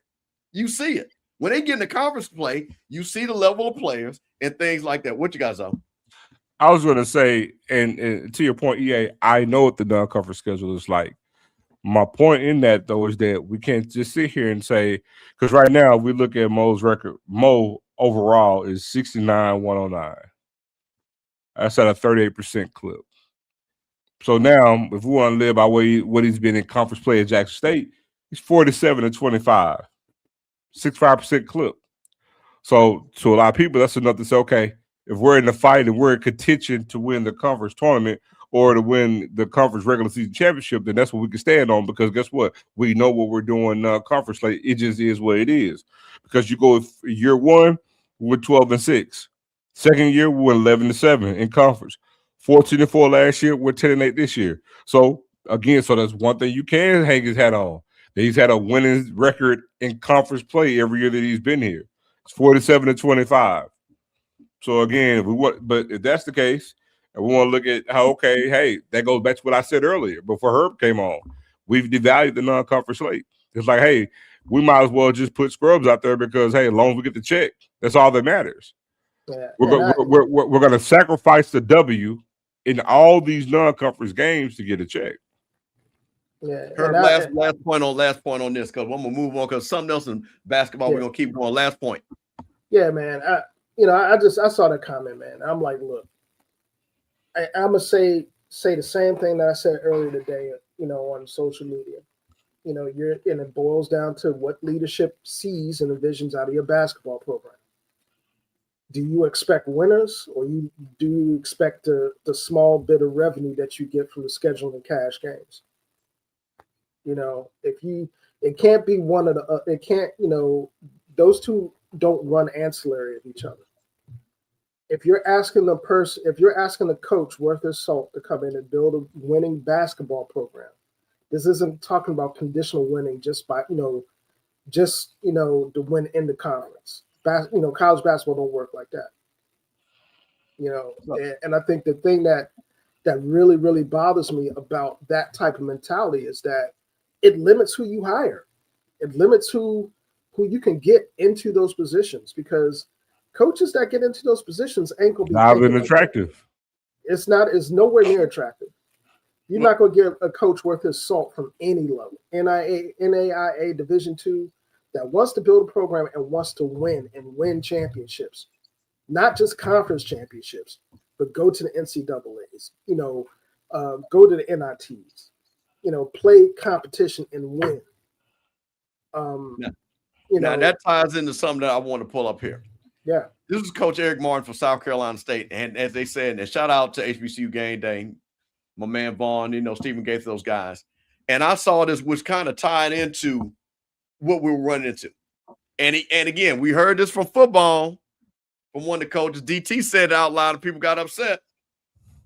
But Coach Martin said, and I'll try to make this big if you guys have not seen this, I would love to have guys back, Martin said, but the reality is, go get your money. Go get your money. I'm not one of those coaches that's going to hold a kid back. And he says, I can't get you the money, but I can get you to the money. Come play with me for a year, do well, and you can go. I saw this. And I was like, wow. Man, so I'm gonna let y'all two go first, because I got some thoughts. I'm gonna say something about this too. That statement is true, but that statement is a cop-out. It's a cop-out, right? Because we want to set up like that should be the thinking for everybody that's not, I'm gonna just say Power 4. And we notice we don't say Power 4 in basketball. We're all D1. But I guess we'll say the major schools, because we'll be considered a mid-major, right? So it's like we want to have that trainer thinking for all the majors, and that's low hanging fruit. Because here's the thing. I can vividly tell you, watching Lindsey Hunter do his thing at Jack State, go up to UConn, drop 40 points on Danielle Marshall at UConn, and get drafted as the 10th pick of the draft. Right? I could go look at what's my guy in Portland? Dang, you know what I'm saying? Out of Weber State, doing his thing. Pretty much scoring the same way Rufford was scoring, right? And then getting drafted high out of Weber State. What's the NCAA? And I think they won a game or two in the NCAA. They never made. I think they made the Sweet 16. Other men won one game, but Damian Lillard. But the point is that, man, I remember when Calipari went to Memphis, and Memphis is a basketball city. I'm very well versed with all things Memphis, right? Especially when it comes to basketball. But Memphis and it was a basketball school. Listen, Jackson and Memphis are very similar in that regard, right? And lo and behold, but when John Calipari, because before then it was Larry Finch was a local legend there, and did his thing, Coach Penny there. But the thing is that John Calipari came and took it to a whole new level, and they still have to deal with the same things in their particular conference, and that was the real reason why Memphis wanted to move up. It wasn't football, right? So the thing is that when a coach says this, man, what gets more traction, right? You take a school like Jackson State. I'm not going to say a HBCU, but Jackson State or any other mid-major. You take that school, get some players in there, make a run. That gets more traction. Yeah, we know some schools may try to throw some money at it just to get some other players there, but it's like what Prime says. You want to chase some money right now, or you want to get the real money? Because the real money will come when you get to the NBA. The goal is to get to the NBA. Now, granted, yeah, there are going to be some guys that really believe in their hearts of hearts that I won't make the NBA. I want to get the money here. But then if that's really your train of thinking, you ain't really trying to win. You just trying to get money. And you're going to play like it. You see what I'm saying? So the thing is, yeah, that could be a train of thought for some schools. That could be a train of thought for some schools. But that should be the go-to for everybody, because if that's your recruiting pitch, everybody, like Blue just said, that's going to be everybody pitch. But the thing about it is, I remember Todd Bowles going to Morgan State. You know what I'm saying? Before he came out to out of California, we've had other instances where you have success. And let me just say this too: everybody's not going to get paid. Everybody's not going to get plucked. I can name so many schools. Like I can use Oakland out of Michigan, who got players, all these knockdown shooters, and they can make a run. Everybody's not going to the NBA, man. Everybody's not going to get paid either. Man. And this fantasy that every single player, right, that balls out is going to get an offer to go somewhere else. Well, guess what? They're not just going to kick off other good players. This ain't football. You only got 15 roster spots. They're not going to be kicking guys off the team that can play just to come get your guy because they can score. Let me hurry before you go. Because I want to set you up with this. Yeah. Here's my thing, and shout out to my boy Blue, my nephew Blue, and I'm pulling this back up. He said the quiet part out loud, but see, sometimes there's a purpose about why he said it should be quiet, because to Zoe's point, you're killing your own mission statement. To me, if you're going to recruit a guy, I'm here to develop you. I'm here to make you greater. Wherever that may take you, be it the NBA or higher level, come to South Carolina. That's what I'm going to say. That's what I'm going to tell you. And the thing about it is, once again, and this is why I'm setting you up. We were on with Nolan Smith. What did Nolan Smith do? He got great coaches that knew how to recruit and had players that knew how to develop those guys. Man, and he said, hey, listen, these guys ain't looking for $100,000. That's what I was about to, you beat me to it. But I'm setting you up because I'm going to let you go with it. Because this is the thing about, it is way more basketball players. And what I mean by that can make an impact, because hell, you can get one that can drag you to the tournament. You can get two that'll make you to the Sweet 16. So go ahead, Herb. Herb, before you go, I want to address something, because Sparkus Jackson just said something totally wrong. Last day he said there will never be another Lindsey Hunter from the SWAC. You're wrong. Let me tell you why. Steve, you're from Jackson, just like I'm from Jackson. Was Lindsey Hunter highly recruited? Listen, not even close. Hold on. Lindsey Hunter was on the team and barely played when he was at Murrah. Lindsey Hunter was actually at Alcorn State for a year, lowly recruited. Then actually came back and went to Jackson State. So you say there will never be another Lindsey Hunter in the SWAC? I can tell you there's one right now at Jackson State. Deshaun Ruffin. Lindsey Hunter wasn't a McDonald's All-American. So and we can have plenty of those. See, again, I can educate you when it comes to all the basketball players out of the city of Jackson that fit and out of the state of Mississippi that fed the SWAC. Harry Machine Gun Killer. I can Randy Bolden in Texas. So I can name a bunch of them from Jackson and from Mississippi. So you say there won't be another Lindsey Hunter? You probably say we won't have another 10th round pick. Maybe not. But Deshaun Ruffin, bro, loaded at Callaway High School. McDonald's All-American. Second all-time leading scorer in that high school's history. Played at Ole Miss for 1 year, just like Lindsey Hunter. Transferred back home. And guess what? Gonna graduate from Jack State. He's gonna be at Jack State next year.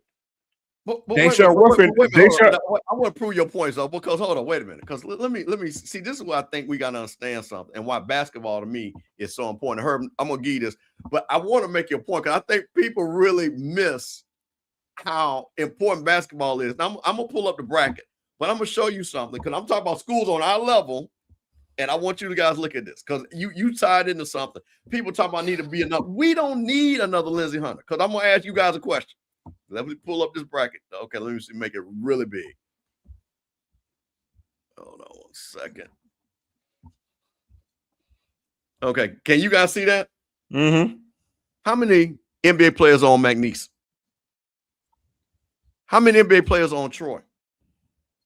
That's in our footprint. How many NBA players are on VCU? That's in the MEAC footprint. How many of them at Penn, where you understand that's Howard? How many NBA players at Idaho? How many NBA players at UMBC? Let me go to the other side. How many NBA players? Wait, let's go on down. Let's go. How many NBA players at St. Louis? That's a bigger school, though. Akron, Hofstra, Miami, Ohio, Wright State, Santa Clara, Leon. So listen. Tell me. So we don't need NBA players. Let me just say, if we get guys like listen and remember, in the 5-12 game, there has been a 12th seed that has went to the Sweet 16 every year the last 7 years. Do y'all understand how much money that is? Man, listen. If we look at those 12 seeds, now one of those guys, they had an NBA player on that team. Man, listen. I'm gonna give you an example. I'm glad you did that, Steve, because I just watched my Lakers Saturday, right? Yesterday, right? Saturday night. I'm sorry, beat the Nuggets, and Kobe of the Ozarks was killing, about to get a max contract, right? Look, about to get a max contract, 240 mil, I think is what he finna get. Man, bro, can y'all tell me what college he went to? Was he drafted? Was he even a legitimate draft prospect? No. Man. So y'all got to see, the thing is, it's just like football. You want to sit there and fall in love. Well, we don't get the 5. You don't have to get the 5 stars. Man, we have this fallacy, Herb, that if they not the top 12 players, then you can't win. You got to start. That's cap. Because guess what? Just like the NFL, the majority of the players in the NFL are 3 stars. And last time I checked, every team in the SWAC got a whole bunch of them. Right? Man, you get over here to basketball. You get over here to basketball, right? I want the talent. Let me say this, Steve. Let me say this, Steve. The talent in the SWAC is not bad at all right now. We have other issues, but the thing is, to act like we don't have any other talent, it's crazy. Yeah, it's crazy. Let me just say this, man, and I wanna address something that EA said in the chat about Nolan Smith, and there are a couple of things there before I go and make this point. One, Nolan Smith has a connection to Tennessee State that we covered last week in the interview. Okay, that's the first thing. He loves coaching at an HBCU. That's the first thing. You know who Nolan Smith is. That dude literally, he's on Coach K's staff for a minute. He could have went anywhere. All right, that's the first thing. Second thing, that dude brought in two of the biggest, two of the better recruiters in all of mid-major basketball, in my opinion, and DeMar Johnson and Dante Hill. And it showed. Okay. That's the second thing. So, and it looks, and by all looks of it, Tennessee State's admin are like, hey, look, you got it, bro. You can build it. That's important. He said it himself during the interview, right? We had a question about NIL and how he was going to operate in NIL. And he's like, look, man, you think a kid from Eleanor Roosevelt wouldn't take $8,000 to come play for me at Tennessee State for NIL? You don't have to have the big chunk of change for NIL. There's so much talent in college basketball in general at every level, and that's what I think people are missing. These mid-major team squads, where they reload from when people move up? D2, NAIA, JUCO. They just have people on their staffs that know how to recognize talent and they know how to build programs. Point blank. You think a program like a Drake or Missouri State, or Wichita State can rebuild and rebuild and rebuild like they do every year just by, going out and battling for 5 stars? No. They build by recruiting and determining talent that goes unnoticed. Herb, guess what? Hey, hold on real quick. Hey, Blue, do me a favor since you're in the chat. Go look at the bracket and put in the chat the schools that are FCS in football but made the tournament because they're D1, and give me those names, because I want you to see again. We ain't talking about no big money school when we talk about McNeese State. But I just want, so Blue, if you can do that, just look at it because it's only about 6 of them max. Yeah, but just list those FCS schools. So I want people to see, because I think this is important. Well, we missed this. Well, people think again we got to have some 5-star, and people that we playing football down on our same level are making the tournament at 12 seeds. I want to highlight something to Herb's point, right? To what he just stated. Sam Funches Jr., Sam Funches Sr. is from Jackson, Mississippi, played at Murrah High School right after Lindsey Hunter. Okay? Was a high-ranking recruit, signed with UConn, straight from Jackson, Mississippi. Sam Funches Jr., which is his son, same high school that Madison Booker went to. I bring him up because he signed with Gonzaga, first player in Mississippi ever to sign with Gonzaga. He's a 4-star, highly recruited 7-footer that has guard-like skills, right? Michigan's after him, UConn's after him. All these major programs are after him. He signed with Gonzaga. He didn't get no $1 million either. To Herb's point. So think about it. He's being recruited by Michigan. All these other these majors who could really throw money at him, NIL, but he signed with Gonzaga. Yeah, and let me, and Zoe, I'm glad Zoe put that out there, man, because I want to make a point. And this goes back to what I said at the very beginning of our segment. And I say this every time no, I'm not missing the point, dude. The point is that who you hire matters. Who you hire to build your program matters. And how it matters in recruiting. It matters in the type of basketball culture that you want to create at a program. It starts and ends there. Nolan Smith was able to. Hold on, Herb. Make your point with this too. You don't think all these schools that are winning, their coach is not going to lead to? See what I'm saying? So you see what I got on the screen right here, Herb, right? These are all the schools in the tournament. You can hear me, right? Mm-hmm. Okay. These are all FCS schools that are in the tournament. You don't think they're not going to have the same issue like Tennessee State? I'm using EA's point. All these schools going to have the same point. But do you see these names consistently, to Her's point, and so year in and year out make the tournament? That's Hey, about let me address something. Put Mike's comment up on the thing because I want to address this real quick. Mm. All right, Mike, let me tell you something, bro. As somebody that's been in AAU circles, that's coached AAU ball, that's talked to kids, that's still talking to kids, that has kids that contact me on X and Twitter about where they can get on, who's recruiting, you'd be surprised. Sure would. Don't make the assumption because you see the top, the absolute top 1 or 2% getting these deals. That's the norm. That's not the norm, dude. The norm is that kids that are coming from these levels, particularly if you come from public school basketball in certain areas where you don't get the visibility of those programs, they're looking for places to show out where they can get to the bigger money. That's how that works. Why do you think kids go to JUCO? Kids go to JUCO. Kids go to Division II to apply their trade, to build tape up so they can move up. The same thing applies for mid-majors. There's a mid-major, there's a cat now at Iowa, right? Exactly. There's a cat now. Some do, some don't. Yeah, but my point is we got the teams that are in the tournament. Yeah. I mean, you talk about it's wild. It's not wild. Heck, look at Miami over Ohio. Look at that roster. I guarantee you, I know Miami, Ohio ain't got that type of scratch.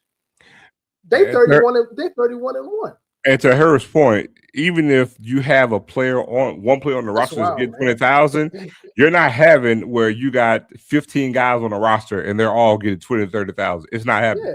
Herb is actually telling you guys the truth. There are a lot of guys at mid majors who may have signed for $10,000. That's actually more the norm. That's the norm. A whole lot more than what you realize. Yeah, that's serious. Man, y'all act like every single kid that's in the portal is going to sign for like 20 or 40K. That ain't even sustainable, and it doesn't make sense. Especially, look, man, I'll give you another example. There's a kid from Iowa that used to play at Division II, went to Drake, and then came up to Iowa. That dude went up for free, and I think he's like all Big Ten now, all Big Ten team. Bennett Sturt, I'm hoping not butchering his last name. That dude started at D2, shot the lights out, averaged like 25, 30 points a game. Ain't getting no NIL money to go to Drake. Went and showed out at Drake. Went to Big Ten. Nah, I'm assuming he got some NIL money. But I think y'all got the whole NIL game twisted because you see this with Power Fives. George Mason ain't giving out NIL money like that. Georgetown ain't giving out NIL money like that, even though they got the money to give. I know programs like Furman, High Point ain't giving out NIL money like that. Charleston ain't giving out NIL money like that. Lehigh ain't giving out no NIL money. These are teams that we're talking about. And we're talking about,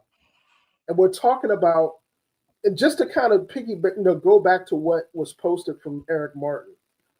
To me, that's a cop-out. It's a reality, but it's a cop-out. And I'll tell you why. One, there's so much talent that's in the pipeline at every level of basketball where if you legit, put your ground game on and go scout, go to the, do the out-season portal routes, portal rotation like you normally do, like coaches do, and get out and recruit, you can rotate those rosters in and out. If you want to play it like that and you have an effective team to recruit and to scout talent, that ain't a problem. Mid-majors do it every year. Every year. And we're not talking about just a handful of mid-majors either. So, when I hear that, particularly when it comes from our schools, man, it bothers me because, let's take a look at the CIAA and the SIAC, for example. If we want to play that game, for the MEAC and the SWAC, those are natural. Those are, dude, man. Look, there are certain programs. We need to source up, man, with data. I'm telling you what I know. So check this out. So you mentioned McNeese. McNeese's NIL is on par with Bethune-Cookman. The rage right now is that their team manager has made $1 million in NIL off the court. But McNeese's NIL is on par with Bethune-Cookman's. Yeah.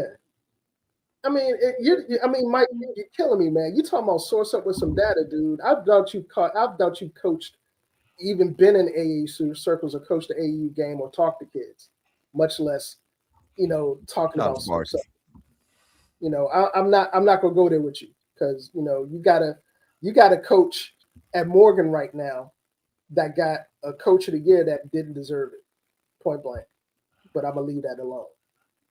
But the bottom line is that quite literally, man, there's so much talent that is in the system now between NAIA, between Division II, Division III, that if you're able to recruit effectively, and by what I mean by recruit, develop relationships with certain pipelines, certain JUCOs, like for example, back in the day, HPC used to be JUCO Central, particularly for the SWAC, because it was really hard going, getting into the portal and getting higher end recruits that we were already in competition with, with the Alabamas or the SEC programs, or even some of the higher Power Fours. So I think it's a misnomer, to hear people talk about, okay, well, making an assumption about what kids are going to go for, and the reality, on the ground ain't that reality. The reality on the ground is that every program can't toss a kid, and we're not talking about 5-star, 4-star kids. We're talking about kids that are 3 stars, 2 stars. Some don't have stars, but have been evaluated as such and find their way in the programs and produce. So, I think a lot of this discussion about, NIL in terms of what it means to the programs that aren't Power 5 or Power 4 programs, those two dynamics don't apply to each other. Not even close. That's apples and oranges. Yeah. So listen, guys, we're gonna roll this thing. So we got 2 more things that we're gonna shut down because you're a Laker fan, right? Quasi.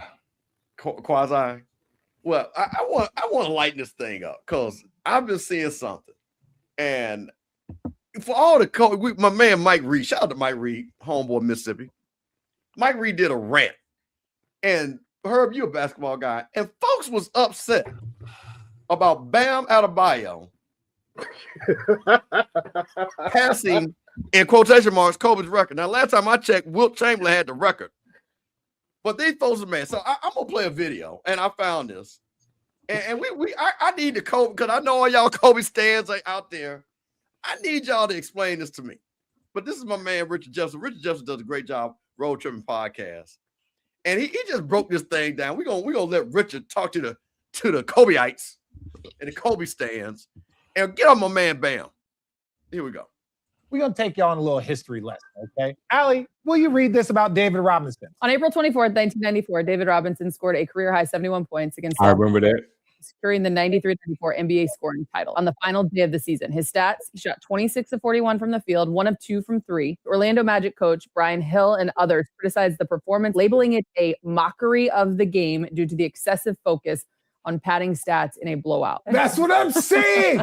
I remember being 13, 14 years old watching this, and everybody was like, David Robinson on the last game of the year, he was 0.2 points away from Shaquille O'Neal and the scoring title. And his teammates were like, big fella, here you go. He scored 71 points on the last game of the season, and they threw him the ball every single time. People have been doing this. Let's give the most recent one. Devin Booker's 70-point game on March 24th, 2017 against the Celtics is often debated due to the Suns losing 131-20 and actively aiding him in setting the record. While some argue late game shenanigans and intentional fouls in the final minutes inflate the achievement. Others view it as a historic 20-year-old performance. Suns coach Earl Watson utilized multiple timeouts and intentionally fouled late in the fourth quarter, which aided Booker's quest for 70 points. Earl Watson said, "It's about letting our kids be great. You got a problem with that? Do something." I love it, Earl. Hey, D-Book, this is no shade to you. When guys have an opportunity, your teams will do things that help put you in that position. You still got to score 70. You still got to make the free throws. You still got to be in the conditioning to do it. All of this is because of, and I understand the emotional connection to Kobe and that being kind of that holy grail. Kobe was doing it. He had 60 and 3/4 multiple times. That game, he needed to play in the fourth. And that's how he got to the 81. People that want to get up in arms and be and all this other BS, like that's fake. Y'all not paying attention to the history of the game of basketball, understanding that special moments like this will happen. Celebrate Bam. Don't look at the final 5 minutes and not look at the first 40 that he was playing. Mm-hmm. Don't do that. Because that first 40 is one of the most remarkable performances we've ever seen. Man, I want to say something about that. There's two things can be true, right? Now, I'm gonna be honest. In his own video, he missed the mark. I'm gonna tell you why. His whole point for making the video, his point was people have done this in this manner before.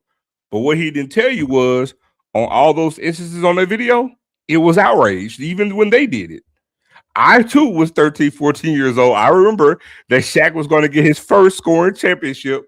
And then guess what? People did say at that time it was cheap that, you know what I'm saying, literally on the last day of the regular season that he had that many shot attempts. And then he was playing the Clippers, who at that time, I think they were in single digits in wins. And it was like, we're purposely going to do everything we can to get you the points because he was down, I want to say either like 0.2 or 0.3 on scoring average. And then he needed to get that to surpass Shaq. And he got 71 points, literally, and it put him at like 0.4 to get him above Shaq, right? And people complained about that. So his point was, they did it before. Devin Booker. When Devin Booker did it, it was the same thing. People bitched and complained about it. So my thing is, yeah, you can say that people did it and give the example, but we got to give context. People were bitching about it even when they did it then. Now, I'm going to say this. I'm a diehard Laker fan, diehard Kobe fan. Here's the thing. I don't have an issue with Bam getting the 83 points. I say, man, the points are the points. Because guess what? Even if you're playing the sorriest team known to man, you still did it. But I just want to give context to when the thing I understand, because when we use Kobe in the example, the thing is that when Kobe got the 81, there wasn't a thing about, oh, the teammates getting fouls and trying to get you to get all these points. Kobe, if you remember that season, had got 62 real quick in the third quarter and got pulled. The only reason why the 81-point game happened was they were playing Toronto and he had to score that many points for them to win the game. So I guess some people are feeling like, you know what I'm saying, it was in the throes of competition. This one wasn't. Now, even though I say that, I just say I understand it because before anybody says, oh, this, I already said I take no exception with him getting the 83 points because, again, they're professionals. Watch it no matter how bad they are. Their job is to try to stop them. So, again, in 83 points, because I will say I never in my life thought I would ever see somebody score 80 points again, and I lived to see it. So I'm not going to discredit Bam anything. And also, as time go on, people are not really going to really be up in arms about Bam Adebayo and how he got 83 points because the record is going to show 20 years from now, 50 years from now, if it still stands, Bam Adebayo had 83 points. And dude had like 46 free throws. The fact that he still made a high clip number of free throws needs to be commended as well. Man, let me just say this, man, for better or for worse, as a native Washingtonian and a lifelong Bullets/Wizards fan, I can't be mad at Bam Adebayo. I can't because the reality is that this franchise has been cheeks for a long time, and the epitome of those cheeks was that 83-point game, and I watched that game. I sat here, right in front of my television and watched this on Monument Sports. We dropped that 83 points, and The only thing I can think of was like, man, the offseason and the lottery can't get here fast enough because that's all we're living for right now if you're watching it. I mean, I get it. I understand why folks exactly. It's the opposite, it's the opposing team's fault. Stop it. And that's why I think this is so problematic for people. Because the Wizards are just, they should change the name to the Generals, man. I agree. I mean,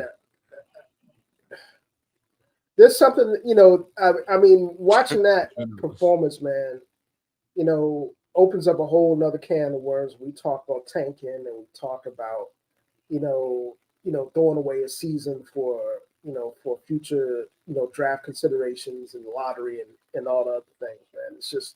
It's one of those things that makes pro ball for a lot of people unwatchable.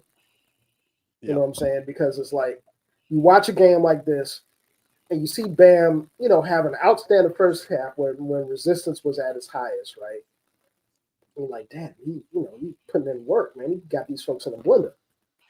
Second half quit, and you could just see the team is like, man, I ain't trying to do this shit. That's what they're thinking about. It's like, my thing is this. My thing is this. We'll button up with this. Man, listen. This has happened before. It's gonna happen again. And my only thing with the Kobe fan, it was like he did not break Kobe's record. Kobe did not have the record. It was not a record. But I'm gonna tell you. But I'm gonna tell you what that is though. Kobe does not have the record. But the way people look at it is a lot of people view it as Kobe has the record because there is no footage of Will doing well, it. Then what they saw, it's recency bias. It is because there's no footage. It's only hearsay. It's almost like myth-like. Even if people would have saw some grainy film of Wilt doing layups, Probably still would have. The Kobe people will still be acting the way they acted. I'm with you on that. And say, well, you saw Bam do 83. Yep. And so you saw Bam in do HD. Yeah, in HD. exactly. With his girlfriend there. Shout out to Asia Wilson. You know what I'm saying? Yeah. I just thought that was funny. So listen, man, but guess what, Zoe? Before we close out. Man. Diabolical. You know what? Shout out to Perry White. 40 under 40 Southern. He said, shout out Perry. Yeah, shout out to Perry. Shout out to Perry, man. But guess what, Zoe? Guess what I found on the internet? Their football coach has made a showing, Zoe. With a Southern shirt on. Free practice with the Southern shirt on. Hold on. Hey, listen. Southern folks, this is hey man, let's go text all these Southern folks. I know y'all ain't seen this. Go text them. Because guess what? We bringing it live to you right here. That's their coach, Zoe. And let's hear what he had to say. First day of spring practice. Marshall Falk. Guess what? With the SU Columbia blue on. That's what you got there, coach. We got a lot of competition going on. I expressed to the guys that said, listen, if you are coming in here because of your huddle film and you think you deserve to start, then you're in the wrong place. You can leave right now. It's going to be all about competition. And regardless if the player is a freshman or senior, the better players are going to play for us, and not just better on the field, in the classroom as well, and in the community. So, first time we heard from Coach out there on the field, had the Columbia blue out. Shout out to one of the blues, the mini blues that Southern wears. Columbia blue looks like he had on. What do you think? Will this satisfy, as you call them, the beige bees down there, down I-55 South, going I-10 West? Will they finally leave this man alone because he finally has some Southern gear on?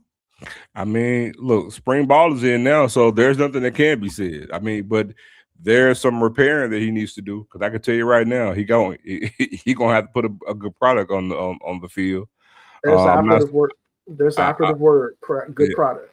Yeah, I'm not gonna sit there and say that all is well right now, because it ain't. Man, but on the track, because again, he's in SU gear. That's all we're saying, man. Act like you want to be there.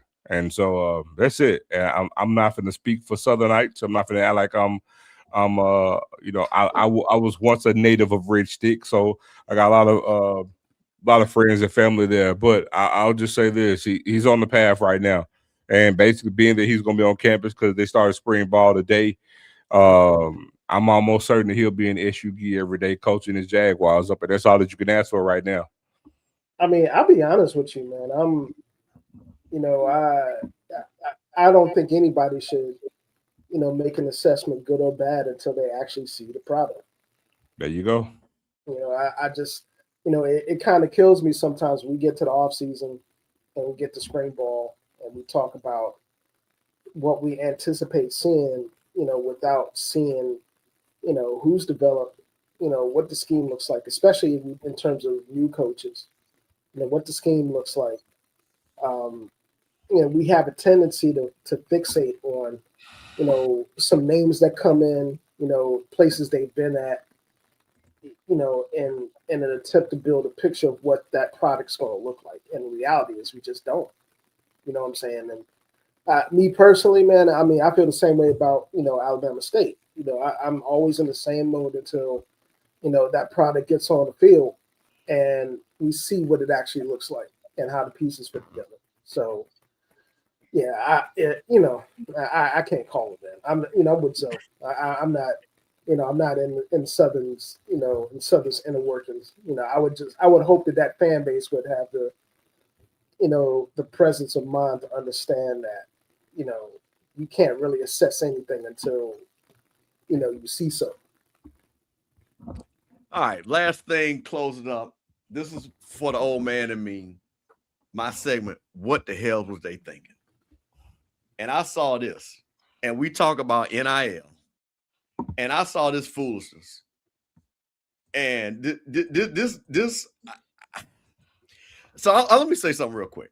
I'm a person, I've never smoked weed, never done any drug in my life. That's just one of those things. Not saying anything wrong with it. If you're a weed smoker or whatever, I'm not condoning. You talking about the kid from Alabama? Yes, yes. Alabama gets $183,000 in rev share. And this was what I saw. Oh my God. Alabama basketball guard. Let me make sure everybody can see this. Ain't no way in hell, bro. This was insane to me. Alabama basketball guard arrested, and fool was arrested with first-degree possession of marijuana and failure to fix a tax stamp, which I got to really look up with that. They arrested him Monday morning and recovered more than a pound of marijuana, paraphernalia, and cash. Holloway is 21 years, a junior in Alabama, and had a bond set for $5,000, which he only probably had to pay $15,000, so he probably had to pay $600. So now he will be charged with a first-degree possession of marijuana, not for personal use. So that man said he was going to sell it, probably had the bags in the scale. Don't ask me how I know that, which is a Class C felony. And according to Alabama code, a Class C charge carries a sentence of no more than 10 years or less than 1 year and 1 day. But incarceration is a mandatory. Please explain to me. You getting NIL money. You at the University of Alabama. In the great words of Stephen A. Smith, stay off the weed. You forgot one thing when you finished your last word. You forgot one thing. What's that? Roll Tide. Roll Tide. Please, man. Does it make you stupid? Does it make you stupid? Man, bro, you making $180,000. Man, 180, bro. You know what? I'm gonna say this. He wasn't being greedy. He was just dumb. His. So let me tell you something. I'm learning. My lady told me something. I gotta apply this. Men, they don't. I gotta tell you that he a junior. So we give men grace because men frontal lobe don't get fully developed until they almost 25. Women's frontal lobe get developed way faster than men. So his frontal lobe ain't fully developed. That was the issue. So he was being dumb. It ain't greedy. He was being dumb, dog. Man, it was dumb because guess what? So many times you've been in college, Herb. Man, we all been there. How many dudes you sit there, even as a parent, is boys are different. He's like, man, I could just slap the shit out of you right now because it's like, man, Yeah. what were you thinking? doing? I don't know. I wasn't thinking. I was just doing it, literally. Man, I'll just say Literal. this, just to build on Zoe's point and to add something else, man. Yeah, you know, we've all had those encounters with the cat that's sitting on the yard on the fence, you know, that might have it out in public. See? Thank And you. you I mean, at that point you got to make a decision on whether to separate yourself from that crowd or not. But I want to go one step further, is that you see stuff happen in programs like this because the culture allows it. And I want to reiterate that because, you know, we tend to see things like this happen in places in basketball where, you know, you might see this happen one day and that cat on the bench, and, you know, next thing you know, he's right back in the starting lineup because you need to win. And winning supersedes everything else, depending on where you're at and what program you're part of. So, you know, I mean, like I could draw a correlation, man. I remember when Allen Iverson, you know, got recruited at Georgetown, and, you know, folks were up in arms because of, you know, Allen Iverson's history with the felony and the assault and the bowling stuff, and, you know, whether or not John Thompson was, you know, in his right mind taking this kid. And the first thing that, you know, people said in the area is like, man, he's going to the right spot, because ain't no shit like that happen in Coach Thompson's program at all. Period. Period. And like I say, Herb, you might have been, well, you're gonna say Alonzo and not the same age. Yeah. Let's not talk about how John Thompson called him one of the biggest drug dealers in DC. Yeah, Rayford Evans, man. One of the biggest drug dealers in the United States. And told him not to come around my kids. Not to come around my kids. And Rayford Evans is on record of saying, I know I ain't no good. I know I ain't up to no good. Yeah, you know, and this was crack during the crack era. Yeah, and Big John still don't play that. Yeah, and I think you know, that being said, it says a lot about, you know, and this is funny because it kind of ties into our conversation about NIL and college basketball, because, you know, NIL has done a lot to undermine, in a lot of ways, the way coaches build that type of culture, because there are certain places you could go to where, you know, if you did some shit like that, it's a wrap. You out of the program, period. You ain't playing, you off scholarship, whatever. You know, I mean, nowadays, especially if there's a budget and there's a, you know, particularly in Power 5 conferences where the emphasis on winning championships in particular is paramount. You know, it, in a lot of ways, it undercuts the ways coaches, you know, create that type of culture, that type of accountability for players. You know, the only way to really appeal is either to pay, you know, particularly at the very top echelons of the game, you know, pay for play, or the appeal of, you know, okay, I really put in some solid work between, you know, 1 or 2 years, and I can, you know, apply my trade, get to the draft or get to the G League or go overseas or whatever.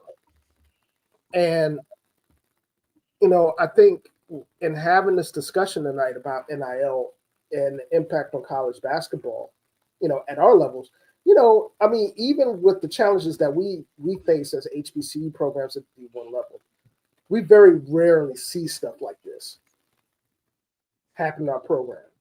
You know, whether or not NIL is a factor in that, if that was present, we don't know. But we do see it, you know, at places like Alabama. We see it, you know, particularly at schools that have really high-end football and basketball programs. But the culture is more about winning and bringing in more revenue, as opposed to developing actual basketball culture. You know what I'm saying? And I mean, I know you guys have seen parallels on the football side of things, where, you know, you see, you know, some kid that, has this multi-million dollar NIL deal, and turns around and does something extremely stupid at a Power 5 program. I mean, I just listen, I don't get it. I'm not gonna belabor this, but I told you the shit make you ignorant. Yeah. That's why they try to tell you don't do it, because that just make you ignorant, man. And I just find this, man, again, we all talking about we poor, we ain't got no money. Man, you all got the money now. It ain't no excuse. It ain't no excuse now. All you got to do is go, as my grandma said, go to white folks school, do what them white folks tell you to do, and you good. It's not that hard. It's not that hard, bro. It is not. You got the money. For we here as it is, man. Well, listen, man. Listen, hey, listen, bro. Hey, I'm serious. For we here it is. For the longest, you know, I remember at one point in time. Remember this argument? You heard it before. I mean, I'd rather smoke than be an alcoholic. I'm like, but one thing about it, you can count the numbers are low for alcoholics who got to drink all day long every day. The average person who smoke weed smoke all through the day. They come to work smelling like weed. When them weed here, they get they wake up, wake and bake. They got to. You have more fiends that smoke weed than alcoholics. It's just a fact. That's crazy. It's a fact. Wake and bake, go to work smelling like weed. Soon as I get off on my break, let me go smoke. We talking about the average person, because the average alcoholic, when it's bad, yeah, they're drinking like that. But we're talking about everyday folk now. This is what they do: get up in the morning, wake and bake. I go to work. I get in my car, blow it in the car, get to work on my break, on my lunch break. Soon as I get off. I mean, I gotta smell like a skunk everywhere I go. Crazy. That's crazy, man. I'm riding around them giddy. Bro.